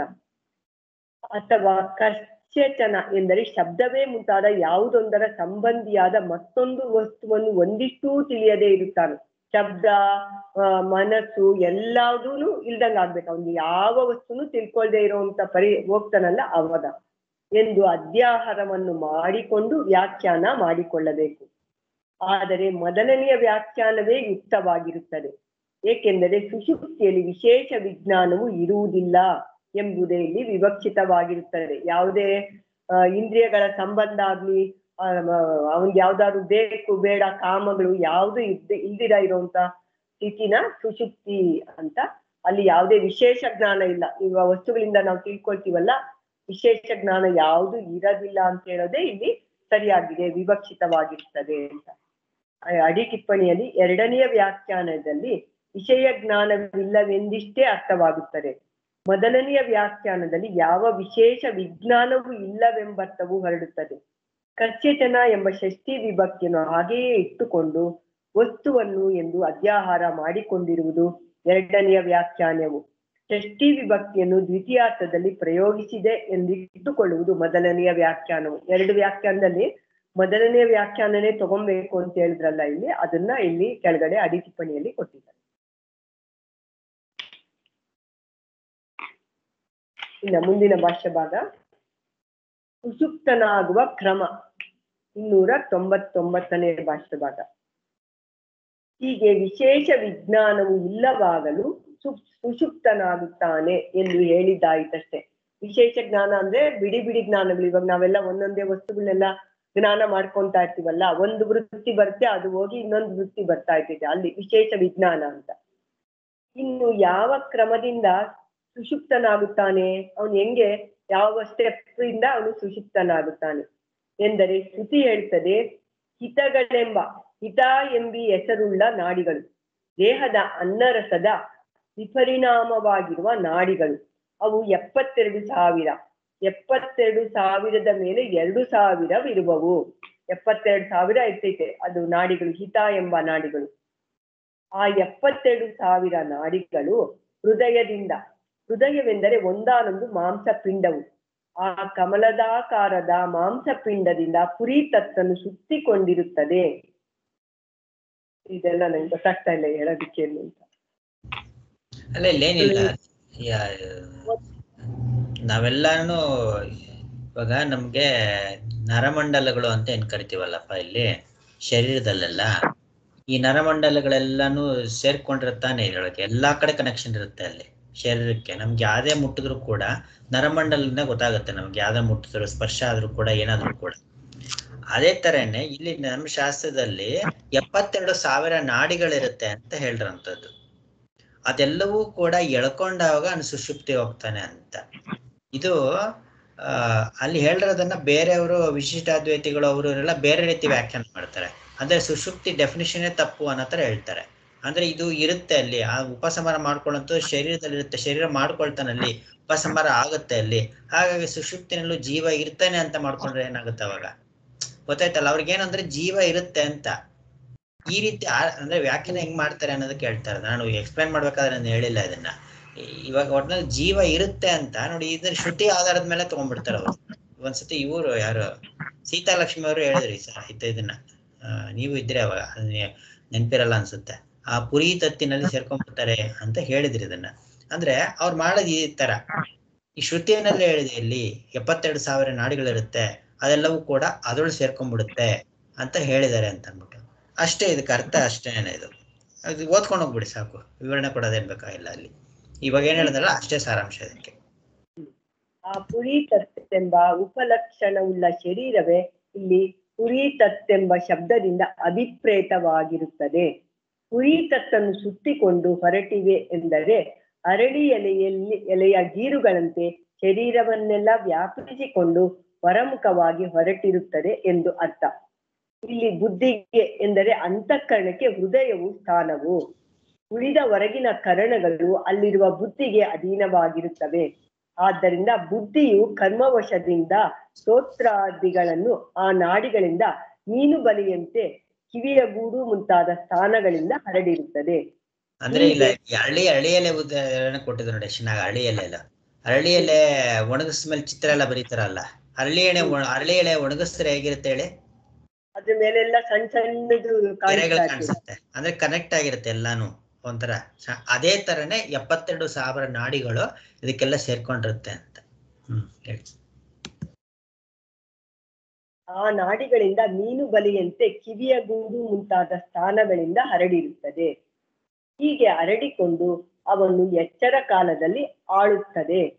ಅದನ್ನು ವಿಜ್ಞಾನಮಯನು ತನ್ನ ಚೈತನ್ಯದ ಹೊಳಪು ಅದರಲ್ಲಿ ಅಭಿವ್ಯಕ್ತವಾಗಿರುವುದರಿಂದ ವ್ಯಾಪಿಸಿಕೊಂಡಿರುತ್ತಾನೆ. ಸಂಕೋಚವಾಗುವ ಕಾಲದಲ್ಲಿ ಅದನ್ನು ಅನುಸರಿಸಿ ಸಂಕೋಚವಾಗುತ್ತಾನೆ. ಅದೇ ಈ ವಿಜ್ಞಾನಮಯನ ನಿದ್ರೆಯು. ಎಚ್ಚರದಲ್ಲಿ ವಿಕಾಸವನ್ನು ಅನುಭವಿಸುವುದೇ ಭೋಗವು. ಚಂದ್ರಾದಿಗಳ ಪ್ರತಿಬಿಂಬವು ನೀರೇ ಮುಂತಾದದನ್ನು ಅನುಸರಿಸಿಕೊಂಡಿರುವಂತೆ ಆ ಜೀವನು ಬುದ್ಧಿಯೇ ಮುಂತಾದವುಗಳನ್ನು ಅನುಸರಿಸಿಕೊಂಡಿರುವವನಲ್ಲವೇ? ಆದ್ದರಿಂದ ಎಚ್ಚರದ ವಿಷಯದ ಆ ಬುದ್ಧಿಯು ಆ ನಾಡಿಗಳಿಂದ ಹಿಂತಿರುಗಿ ಬರುವುದನ್ನು ಅನುಸರಿಸಿ ಪುರಿತತ್ತಿನಲ್ಲಿ ಎಂದರೆ ಶರೀರದಲ್ಲಿ ಇರುತ್ತಾನೆ. ಕಾಯಿಸಿದ ಕಬ್ಬಿಣದ ಗಟ್ಟಿಯನ್ನು ಬೆಂಕಿಯು ಸಾಮಾನ್ಯ ರೂಪದಿಂದ ವ್ಯಾಪಿಸಿಕೊಳ್ಳುವಂತೆ ಶರೀರವನ್ನೆಲ್ಲ ವ್ಯಾಪಿಸಿಕೊಂಡು ಇರುತ್ತಾನೆ ಎಂದರ್ಥ. ಸ್ವಾಭಾವಿಕವಾದ ತನ್ನ ಸ್ವರೂಪದಲ್ಲಿಯೇ ಇರುತ್ತಿದ್ದರೂ ಕರ್ಮವನ್ನು ಅನುಸರಿಸುವ ಬುದ್ಧಿಯನ್ನು ಅನುಸರಿಸುವವನಾದ್ದರಿಂದ ಪುರಿತತ್ತಿನಲ್ಲಿ ಮಲಗಿರುತ್ತಾನೆ ಎಂದಿದೆ ಎಂದು ತಿಳಿಯಬೇಕು. ಏಕೆಂದರೆ ಸುಷುಪ್ತಿ ಕಾಲದಲ್ಲಿ ಶರೀರ ಸಂಬಂಧವು ಇರುವುದಿಲ್ಲ. ಆಗ ಹೃದಯದ ಶೋಕಗಳೆಲ್ಲವನ್ನೂ ದಾಟಿರುತ್ತಾನಲ್ಲವೇ ಎಂದಲ್ಲವೇ ಮುಂದೆ ಶ್ರುತಿಯು ಹೇಳುವುದು. ಅದನ್ನ ಹೇಳ್ತಾ ಇದ್ದಾರೆ. ಕೊನೆಯಲ್ಲಿ ಹೇಳಿದ್ರು ನೋಡಿ, ಅದು ಸುಷುಪ್ತಿ ಕಾಲದಲ್ಲಿ ಶರೀರದ ಸಂಬಂಧ ಇರುವುದಿಲ್ಲ ಅಂತ. ಅದೇ ಅಲ್ಲ, ಈಗ ಚಂದ್ರನ ಪ್ರತಿಬಿಂಬ ಅಂತ ಕೊಟ್ಟಿದ್ದಾರೆ. ಇವಾಗ ಚಂದ್ರ ಒಂದು ಪಾಟ್ನಲ್ಲಿ, ನೀರಿನ ಪಾಟ್ನಲ್ಲಿ ನೀರಿರುತ್ತೆ ಅನ್ಕೊಳ್ಳಿ, ಕಮಲದ ಪಾಟ್. ಚಂದ್ರ ಕಾಣ್ತಾ ಇರ್ತಾನೆ. ಓ ಕಮಲ ಚೆನ್ನಾಗಿದೆ, ಚಂದ್ರ ನೋಡಿ ಫೋಟೋ ತಗೊಂತೀವಿ, ಚಂದ್ರ ಚೆನ್ನಾಗಿ ಕಾಣ್ತಾ ಇದ್ದಾನೆ ಅಂತ. ಇವಾಗ ಆ ನೀರೆಲ್ಲ ಬತ್ತೋದ್ಮೇಲೆ ಚಂದ್ರ ಮತ್ತೆ ಕಾಣ್ತಾನ? ಇಲ್ಲ. ಏನ್ ಅನ್ಬೋದು ಅವಾಗ? ಸುಮ್ನೆ ವ್ಯವಹಾರಕ್ಕೆ, ಓ ಚಂದ್ರ ಇದು ಪ್ರತಿಬಿಂಬ, ಆ ಬಿಂಬದಲ್ಲಿ ಒಂದಾಗೋಯ್ತು ಅಂತ. ಒಂದಾಗುತ್ತಾ? ಇಲ್ಲ, ಬೇರೆನೂ ಆಗಿಲ್ಲ, ಒಂದಾಗೋದು ಇಲ್ಲ, ಒಂದು ಆಗಿಲ್ಲ. ಸೊ ಈಗೂ ಅಷ್ಟೇನೆ ಇದು ಮಾತ್ರ ಗೊತ್ತಾಗಲ್ಲ ನಮ್ಗೆ. ಪೂರ್ತಿ ಚೆನ್ನಾಗಿ ಹೇಳ್ಬೋದ್ರ ಇದು ಮಾತ್ರ. ಈಗಲೂ ಅಷ್ಟೇನೆ, ಈಗಲೂ ಇದೆಲ್ಲ ನಾಡಿಗಳು ಅಂತ ಏನ್ ಹೇಳಿದ್ರಲ್ಲ, ಇದು ಒಂದಾದಂಗೆ ಅಂತ. ಸುಷುಪ್ತಿಲಿ ಒಂದಾಗ್ಬಿಡ್ತಾನೆ ಅಂದಂಗೆ ಅರ್ಥ ಆಯ್ತಾ? ದೃಷ್ಟಾಂತದ ಅಷ್ಟಂತ ಅರ್ಥ ಆಯ್ತಾ? ದೃಷ್ಟಾಂತದಲ್ಲಿ ಹಂಗೆ ಹೇಳ್ತೀವಿ ನಾವು, ಇಲ್ಲ ಹಂಗೆ ಹೇಳಕ್ ಇಟ್ಕೊಂಡಿದೀವಿ, ಇಲ್ಲಿ ಆಗಾಡ್ಕೊಂಡು ಕುಟ್ಕೊಂಡಿದೀವಿ ಇಷ್ಟು ಗಟ್ಟಿಯಾಗಿದ್ದೀನ. ಇಲ್ಲಿ ಚಂದ್ರ ಅಲ್ಲಿ ತೋರ್ತಾ ಇರ್ಬೇಕಾದ್ರೇನೆ ಪ್ರತಿಬಿಂಬ ಅಷ್ಟೇ ಅಂತ ಕಾಣ್ತಾ ಇದ್ರು ಕೂಡ, ಇಲ್ಲಿ ಈ ತೋರ್ತಾ ಇರ್ಬೇಕಾದ್ರೂ ಕೂಡ ಅದು ಸ್ವರೂಪವನ್ನು ಬಿಟ್ಟು ಇಲ್ಲ ಈಗಲೂ ಕೂಡ ಹೇಳೋದಕ್ಕೋಸ್ಕರ ಇಷ್ಟೊಂದೆಲ್ಲ ಹೇಳ್ತಾ ಇದಾರೆ. ಅದನ್ನ ಉಪಸಂಹಾರ ಮಾಡ್ಕೊಂಡಿರ್ತಾನೆ ಅಂತ. ಇನ್ನು 300ನೇ ಭಾಷೆ ಭಾಗ ದಿವ್ಯ ಹೇಳ್ತೀರಾ? ಒಬ್ಬರೇ ಹೇಳಿದ್ರೆ ಇದು ತಲೆನ ಬಂದ್ಬಿಡುತ್ತೆ ಆಮೇಲೆ. ಇಲ್ಲ, ಸುಷುಪ್ತಿಯಲ್ಲಿ ಸಂಸಾರ ದುಃಖಗಳಿರುವುದಿಲ್ಲ. ಸರ್ವ ಸಂಸಾರ ದುಃಖ ವಿಯುಕ್ತಾಹ ಇಯಂ ಅವಸ್ಥಾ ಇತ್ಯತ್ರ ದೃಷ್ಟಾಂತಃ. ಅಂದ್ರೆ ಸುಷುಪ್ತಿ ಅವಸ್ಥಾ ಅಂದ್ರೆ ಗಾಢ ನಿದ್ರೆ ಅವಸ್ಥಾದಲ್ಲೇ ಯಾವ ಸಂಸಾರ ದುಃಖವೂ ಇಲ್ಲ ಅನ್ನೋದು ದೃಷ್ಟಾಂತ. ಅಂದ್ರೆ ಸುಷುಪ್ತಿಯಲ್ಲಿ ಜೀವ ಬ್ರಹ್ಮ ವಿಭಾಗವಿರುವುದೆಂಬ ವ್ಯಾಖ್ಯಾನ ಪ್ರಸ್ಥಾನವು ಈ ಭಾಷ್ಯಕ್ಕೆ ವಿರುದ್ಧವಾಗಿರುತ್ತದೆ. ಅಂದ್ರೆ ಕೆಲವರು ಸುಷುಪ್ತಿಯಲ್ಲೇ ಜೀವ ಬ್ರಹ್ಮ ಬೇರೆ ಆಗಿರ್ತಾರೆ, ಆತರ ಏನೇನೋ ವ್ಯಾಖ್ಯಾನಗಳು ಹೇಳ್ತಾರಲ್ಲ, ಅದಕ್ಕೆ ಈ ಭಾಷ್ಯ ಅದು ಸುಳ್ಳು ಅನ್ನೋದು ಈ ಭಾಷೆ ತೋರ್ಸುತ್ತೆ. ಅವ್ರು ಹೇಳೋ ವ್ಯಾಖ್ಯಾನಗಳೆಲ್ಲ ಸುಳ್ಳು ಅಂತ. ಸಹ ಯಥಾ ಕುಮಾರಃ ವಾ ಅತ್ಯಂತ ಬಾಲಃ ವಾ ಮಹಾರಾಜಃ ವಾ ಅತ್ಯಂತ ವಶ್ಯ ಪ್ರಕೃತಿ. ಅಂದ್ರೆ ಅವನು ಹೆಂಗೆ ಅಂದ್ರೆ ಅವನ್ ಹೆಂಗೆ ತೀರ ಕುಮಾರ ಅಂದ್ರೆ ಚಿಕ್ಕವನಿರ್ಬೋದು, ಅಥವಾ ಅತ್ಯಂತ ಬಾಲಃ ಅಂದ್ರೆ ಇನ್ನು ಸಣ್ಣವನ್ಗೆ ಬಾಲ ಅಂತ ಹೇಳ್ತಾರೆ, ಹಂಗಿರ್ಬೋದು. ಅಥವಾ ಮಹಾರಾಜ ಆಗಿರ್ಬೋದು. ಅತ್ಯಂತ ವಶ್ಯ ಪ್ರಕೃತಿ ಅಂದ್ರೆ ಅವನ್ ವಶದಲ್ಲಿ ಇಟ್ಕೊಂಡಿರೋ ಅಂತ ಸ್ವಭಾವದವನಾಗಿರ್ಬೋದು. ಅಂದ್ರೆ ಏನು ಅತ್ಯಂತವಾಗಿ ಪ್ರಜೆಗಳು ಸ್ವಾಧೀನದಲ್ಲಿರುವ ಮಹಾರಾಜವ ಆಗ್ಬೋದು. ಯಥಾ ಉಕ್ತಕೃತ ಬ್ರಾಹ್ಮಣಃ ವಾ ಅತ್ಯಂತ ಪರಿಪಕ್ವ ವಿದ್ಯಾ ವಿನಯ ಸಂಪನ್ನಃ. ಅವನ್ ಬ್ರಾಹ್ಮಣ ಆಗಿರ್ಬೋದು, ಅಂದ್ರೆ ವಿದ್ಯಾ ವಿನಯ ಸಂಪನ್ನನಾಗಿರ್ಬೋದು. ಅತಿಘ್ನೀಂ ಅತಿಶಯೇನ ದುಃಖಂ ಹಂತಿ ಇತಿ ಅತಿಘ್ನೀಂ ಅಂದ್ರೆ ಅತಿಘ್ನೀಂ ಅಂದ್ರೆ ಅರ್ಥ ಹೇಳ್ತಿದ್ದಾರೆ. ಅಂದ್ರೆ ಅತಿಶಯವಾಗಿ ದುಃಖವನ್ನ ನಾಶ ಮಾಡೋದ್ರಿಂದ ಅತಿಘ್ನೀಂ ಅಂತ ಅದಕ್ಕೆ ಹೆಸರು. ಆನಂದಸ್ಯ ಅವಸ್ಥಾ ಸುಖಾವಸ್ಥಾ ತಂ ಪ್ರಾಪ್ಯ ಗತ್ವಾ ಶಯಿತ ಅವಶಿಷ್ಯೇತ. ಸೊ ಅವನು ಹೆಂಗೇ ಇದ್ರು, ಅವನು ಎಷ್ಟು ಅವಸ್ಥೆಗಳಲ್ಲಿ ಏನೇನೇ ಇದ್ರು ಕೂಡ ಆ ಎಲ್ಲಾ ರೀತಿಯಾದ ದುಃಖವನ್ನು ಅದು ತೆಗೆದ್ಬಿಡುತ್ತೆ. ಅವನಿಗೆ ಸುಖವಾದ ಆನಂದವಾದ ಅವಸ್ಥೆ ಅದು ಹೊಂದುತ್ತಾನೆ ಅವನು ಮಲಗಿರೋವಾಗ. ಆ ಅವಸ್ಥೆಯಲ್ಲೇ ಅವಶಿಷ್ಯೇತ, ಆ ಅವಸ್ಥೆಯಲ್ಲೇ ಅವನು ಆನಂದವಾಗಿ ಇರ್ತಾನೆ. ಏಷಾಂಚ ಕುಮಾರಾದೀನಾಂ ಸ್ವಭಾವಾಸ್ಥಾನಂ ಸುಖಂ ನಿರತಿಶಯಂ ಪ್ರಸಿದ್ಧಂ ಲೋಕೆ. ಅಂದ್ರೆ ಈ ಕುಮಾರನೇ ಮುಂತಾದವರು ತಮ್ಮ ಸ್ವಭಾವದಲ್ಲಿರುವಾಗ ಮಿಗಿಲಿಲ್ಲದ ಸುಖವೂ ಇರುವುದೆಂದು ಲೋಕದಲ್ಲಿ ಪ್ರಸಿದ್ಧವಾಗಿರುತ್ತೆ. ಅಂದ್ರೆ ಮಕ್ಕಳಿಗೆ ಅವ್ರ ಸ್ವಭಾವದಲ್ಲೇ ಅವರ ನಿಜ ಸ್ವಭಾವದಲ್ಲೇ ಇರುವಾಗ ಅವ್ರಿಗೆ ಯಾವಾಗ್ಲೂ ನಿರತಿಶಯವಾದ ಸುಖ ಇದೆ ಅಂತ ಲೋಕದಲ್ಲಿ ನಮಗ್ ಗೊತ್ತಿದೆ, ಪ್ರಸಿದ್ಧವಾಗೇ ಇದೆ ಅದು. ವಿಕ್ರಿಯಮಾಣಾನಾಂ ಹಿ ತೇಷಾಂ ದುಃಖ ನ ಸ್ವಭಾವತಃ. ಅಂದ್ರೆ ವಿಕಾರವಾಗದೆ ಅವರಿಗೆ ದುಃಖವಾಗುವುದೇ ಹೊರತು ಸ್ವಭಾವದಿಂದ ಆಗುವುದಿಲ್ಲ. ವಿಕಾರವಾದರೆ ಅಂದ್ರೆ ಆ ಮಕ್ಕಳಿಗೆ ಅವರ ಸ್ವಭಾವದಲ್ಲಿ ಅಂದ್ರೆ ಅವ್ರ ಪಾಡ್ಗೆ ಅವ್ರಿದ್ರೆ ಅವ್ರು ಸುಖವಾಗೇ ಇರ್ತಾರೆ, ಅತಿಶಯವಾದ ಸುಖಾನ ಅನುಭವಿಸ್ತಾ ಇರ್ತಾರೆ. ಆ ಸ್ಥಿತಿಯಿಂದ ಅವ್ರಿಗೆ ಏನಾದ್ರೂ ಬೇರೆ ಆದ್ರೇನೆ ಅವ್ರು ಸ್ವಲ್ಪ ದುಃಖ ಅನುಭವಿಸೋದು. ವಿಕ್ರಿಯಮಾಣ ಅಂದ್ರೆ ಇನ್ನೊಂಚೂರು ಏನಾದ್ರು ಬೇರೆ ತರ ಆದ್ರೇನೆ, ಇಲ್ಲ ಅಂದ್ರೆ ಸ್ವಭಾವತಃ ಅವ್ರು ಸುಖವಾಗೇ ಇರ್ತಾರೆ. ತೇನ ತೇಷಾಂ ದೃಷ್ಟಾಂತ ಕೊಟ್ಟಿರೋದು ಸುಷುಪ್ತಿಗೆ. ಸುಷುಪ್ತಿ ಒಂದೇನು ಅಂತಂದ್ರೆ ಸುಷುಪ್ತಿಯು ದೃಷ್ಟಾಂತವೂ ಆಗುತ್ತೆ, ದ್ರಾಷ್ಟಾಂತಿಕವೂ ಆಗುತ್ತೆ. ಆದ್ರೆ ಇಲ್ಲಿ ಸುಷುಪ್ತಿಯನ್ನ ದ್ರಾಷ್ಟಾಂತಿಕವಾಗಿ ಇರೋದ್ರಿಂದ ದೃಷ್ಟಾಂತವಾಗಿ ಮಕ್ಕಳ ಒಂದು ಸಹಜ ಸ್ಥಿತಿಯನ್ನ ತಗೊಂಡಿದೆ. ಮಗು ಇದ್ದಾಗ ಅದರ ಸಹಜ ಸ್ಥಿತಿನಲ್ಲಿ ಆನಂದ ಸ್ವರೂಪವೇ ಆಗಿರುತ್ತೆ. ಅದಕ್ಕೋಸ್ಕರ ಮಕ್ಕಳನ್ನ ದೇವರು ಅಂತ ಕರೆಯುವಂಥದ್ದು ನಮ್ಮಲ್ಲೆಲ್ಲಾನು ಕೂಡ. ಮತ್ತೆ ಬ್ರಾಹ್ಮಣ ವಟು ಅಂದ್ರೆ ವಿಶೇಷ ಅದು ಅಂತ. ಬ್ರಾಹ್ಮಣ ವಟು ಬ್ರಹ್ಮಚಾರಿ ಆದಂತ ವಟು, ಯಾಕೆಂದ್ರೆ ಅದು ಕಲ್ಮಶ ಇರಲ್ಲ ಇನ್ನ ಮಗುಗೆ. ಹಾಗಾಗಿ ವಿಶೇಷ. ಇವಾಗ ನಚಿಕೇತನ ಓದ್ನಲ್ಲ ಯಮನ ಬಳಿಗೆ, ಬ್ರಾಹ್ಮಣ ವಟು, ಓ ಭಯ ಆಯ್ತು, ಅಗ್ನಿಯಾಗಿ ಬಂದಿದ್ದಾನೆ ಅನ್ನೋ ಥರ. ಆಮೇಲೆ ಎಷ್ಟು ನೋಡ್ತೀವಿ ಅದು, ನಮ್ಮ ಅನುಭವದಲ್ಲಿ ಇದ್ದೇ ಇದೆ. ನಾನು ದೇವಸ್ಥಾನದಲ್ಲಿ ನೋಡ್ತಾ ಇದ್ದೆ, ಒಂದು ಮಗು ಎಷ್ಟು ಕುತೂಹಲ, ಒಂಥರ ಯಾರಾದ್ರೂ ಪ್ರದಕ್ಷಿಣೆ ಮಾಡ್ತಿದ್ರೆ ಅಲ್ಲೊಂದು ಕುತೂಹಲ, ನವಗ್ರಹ ಪ್ರದಕ್ಷಿಣೆ ಅದೊಂಥರ ಇದನ್ನು ಮಾಡ್ಕೊಳ್ಳೋದು, ಏನೋ ಮಾಡ್ಕೊಳ್ಳೋದು, ಸಂತೋಷವಾಗಿ ಅದು ಇದ್ದೇ ಇರುತ್ತೆ. ನಾವೇನು ನವಗ್ರಹ ಪ್ರದಕ್ಷಿಣೆ ಮಾಡ್ತಾ ಇದ್ರೆ ನಾವು ಏನೋ ಯೋಚನೆ ಮಾಡ್ತಾ ಇರ್ತೀವಿ, ಸ್ತೋತ್ರ ಹೇಳ್ತಾ ಇರ್ತೀವಿ ಬಾಯಲ್ಲಿ, ಇನ್ನೇನೋ ಯೋಚನೆ ಮಾಡ್ತಾ ಇರ್ತೀವಿ ನಾವು. ಹಂಗಿರುತ್ತೆ ಅದು ಅಂತ. ಆದ್ರೆ ಮಗುವಿನ ಸಹಜ ಸ್ವಭಾವ ಹೇಗಿರುತ್ತೆ ಅಂತ, ಯಾವಾಗ ಲೌಕಿಕ ಗಣನ ಆಗ್ತಾ ಬರುತ್ತೋ ಅದನ್ನೇ ಇಲ್ಲಿ ಅದು ಬೇರೆ ಆದವಾಗ ಅದು ದುಃಖ ತೋರುತ್ತೆ ಹೊರತು ತನ್ನ ಸಹಜ ಸ್ಥಿತಿಲಿ ಆನಂದವಾಗಿ ಇರುತ್ತೆ. ಅದೇ ತರ ಇದನ್ನು ಕೂಡ ಅಂತ. ಮುಂದುವರ್ಷ. ತೇನ ತೇಷಾಂ ಸ್ವಾಭಾವಿಕೆ ಅವಸ್ಥಾ ದೃಷ್ಟಾಂತತ್ವೇನ ಉಪಾದೀಯತೆ ಪ್ರಸಿದ್ಧತ್ವಾತ್. ಅದು ಪ್ರಸಿದ್ಧವಾಗಿರೋದಕ್ಕೆ, ಈ ಮಕ್ಕಳ ಉದಾಹರಣೆ ಪ್ರಸಿದ್ಧವಾಗಿರೋದಕ್ಕೆ ಅವರ ಸ್ವಭಾವವು ಆ ಸ್ವಾಭಾವಿಕ ಅವಸ್ಥೆಯನ್ನು ದೃಷ್ಟಾಂತತ್ವೇನ ಉಪಾದೀಯತೆ, ಅದನ್ನ ಒಂದು ದೃಷ್ಟಾಂತವಾಗಿ ಅಂದ್ರೆ ಒಂದು ಎಕ್ಸಾಂಪಲ್ ಆಗಿ ಇಲ್ಲಿ ಕೊಟ್ಟಿದೆ. ಅದ್ ಬಿಟ್ಟು ನ ತೇಷಾಂ ಸ್ವಾಪ ಏವ ಅಭಿಪ್ರೇತಃ, ಅದು ಬಿಟ್ಟು ಅವರು ಅವರ ನಿದ್ದೆಯನ್ನು ಇಲ್ಲಿ ಅವರ ನಿದ್ರೆಯೇ ಇಲ್ಲಿ ಅಭಿಪ್ರೇತವಲ್ಲ. ಅಂದ್ರೆ ನಿದ್ದೆ ಮಾಡ್ತಿದ್ದಾರೆ ಆ ತರಾನೇ ಅಲ್ಲ. ಅಂದ್ರೆ ಅಂದ್ರೆ ಇಲ್ಲಿ ಹೇಳಕ್ ಹೊರಟಿರೋದು ನಿದ್ದೆ ಅಂತಾನೆ ಅಲ್ಲ, ಸ್ವಭಾವದಲ್ಲಿದ್ದಾಗ ಸುಖವಾಗಿರ್ತಾರೆ ಅಂತ ಹೇಳಕ್ ಹೊರಟಿರೋದು. ಸ್ವಾಪಸ್ಯ ದೃಷ್ಟಾಂತಿಕತ್ವೇನ ವಿವಕ್ಷಿತತ್ವಾತ್ ವಿಶೇಷಾಭಾವಾಚ್ಚ. ಅಂದ್ರೆ ಈ ಸುಷುಪ್ತಿಯ ದೃಷ್ಟಾಂತವನ್ನ ದ್ರಾಷ್ಟಾಂತಿಕವಾಗಿ ಹೇಳಬೇಕೆಂದು ಹೊರಟಿರುತ್ತದೆ. ಏನಕ್ಕೆ ಅಂದ್ರೆ ಯಾವ ವಿಶೇಷವೂ ಇಲ್ಲವಾದ್ದರಿಂದ. ಸುಷುಪ್ತಿಯು ಇಲ್ಲಿ ದೃಷ್ಟಾಂತವಲ್ಲ, ಅಂದ್ರೆ ಸುಷುಪ್ತಿ ಎಕ್ಸಾಂಪಲ್ ಅಲ್ಲ, ಅದು ದ್ರಾಷ್ಟಾಂತಿಕ, ಅಲ್ಲಿ ಏನು ವಿಶೇಷ ಇಲ್ಲ ಅಂತಾನೆ ಹೇಳಕ್ ಹೊರಟಿರೋದು. ಸ್ವಾಪಸ್ಯ ದ್ರಾಷ್ಟಾಂತಿಕತ್ವೇನ ವಿವಕ್ಷಿತತ್ವಾತ್ ವಿಶೇಷ ಅಭಾವಾಚ್ಚ, ಅದು ದ್ರಾಷ್ಟಾಂತಿಕವಾಗಿ ಹೇಳಕ್ ಹೊರಟಿರೋದು. ವಿಶೇಷೇ ಹಿ ಸತಿ ದೃಷ್ಟಾಂತ ದ್ರಾಷ್ಟಾಂತಿಕ ಭೇದ ಸ್ಯಾತ್. ವಿಶೇಷವಿದ್ದಾಗ, ಅಕಸ್ಮಾತ್ ಸುಷುಪ್ತಿಯಲ್ಲೂ ವಿಶೇಷವೇನಾದ್ರೂ ಇದ್ದಿದ್ರೆ ದೃಷ್ಟಾಂತ ದ್ರಾಷ್ಟಾಂತಿಕ ಎಂಬವು ಭೇದವು ಆದೀತಲ್ವಾ, ಸ್ಯಾತ್ ಅಂದ್ರೆ ಆಗಿರ್ಬೋದಿತ್ತಲ್ವಾ ಅಂತ.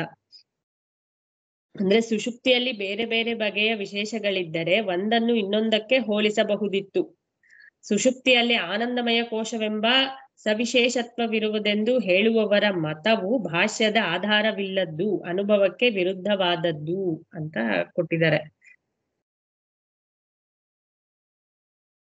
ಏವಮೇವ ಯಥಾ ಅಯಂ ದೃಷ್ಟಾಂತಃ ಏಷಃ ವಿಜ್ಞಾನಮಯಃ ಏತತ್ ಶಯನಂ ಶೇತೆ ಇತಿ ಏತತ್ ಶಬ್ದಃ ಕ್ರಿಯಾವಿಶೇಷಣಾರ್ಥಂ. ಹೀಗೆಯೇ ಈ ದೃಷ್ಟಾಂತವು ಹೇಗೋ ಹಾಗೆಯೇ ಈ ವಿಜ್ಞಾನಮಯನು ಇಂಥ ನಿದ್ರೆಯನ್ನು ನಿದ್ರಿಸುತ್ತಿರುತ್ತಾನೆ ಎಂದು ಏತತ್ ಎಂಬ ಶಬ್ದವು ಕ್ರಿಯಾವಿಶೇಷಣವಾಗಿ ಉಪಯೋಗಿಸಿದೆ ಅಂತ ಅರ್ಥ. ಸರಿ, ಪ್ರಾರ್ಥನೆ ಮಾಡಿ ಮುಗಿಸ್ಕೊಳ್ಳಿ. ಅಂದ್ರೆ ಫುಲ್ಲೇ ಮುಗೀತು ಅನ್ಸುತ್ತಲ್ಲ ಸರ್ ನೀವು ಮಾಡಿರೋ ಅಷ್ಟು? ಇಲ್ಲ ಇನ್ನ ಇದೆ, 4 ಭಾಷ್ಯ ಭಾಗ ಇದೆ, ಆ ಮುಖ್ಯವಾದದ್ದು. ಪ್ರಾರ್ಥನೆ ಮಾಡಿ. ಓಂ ನಮೋ ಬ್ರಹ್ಮಾದಿಭ್ಯೋ ಬ್ರಹ್ಮವಿದ್ಯಾ ಸಂಪ್ರದಾಯ ಕರ್ತೃಭ್ಯೋ ವಂಶ ಋಷಿಭ್ಯೋ ನಮೋ ಮಹಭ್ಯೋ ನಮೋ ಗುರುಭ್ಯಃ.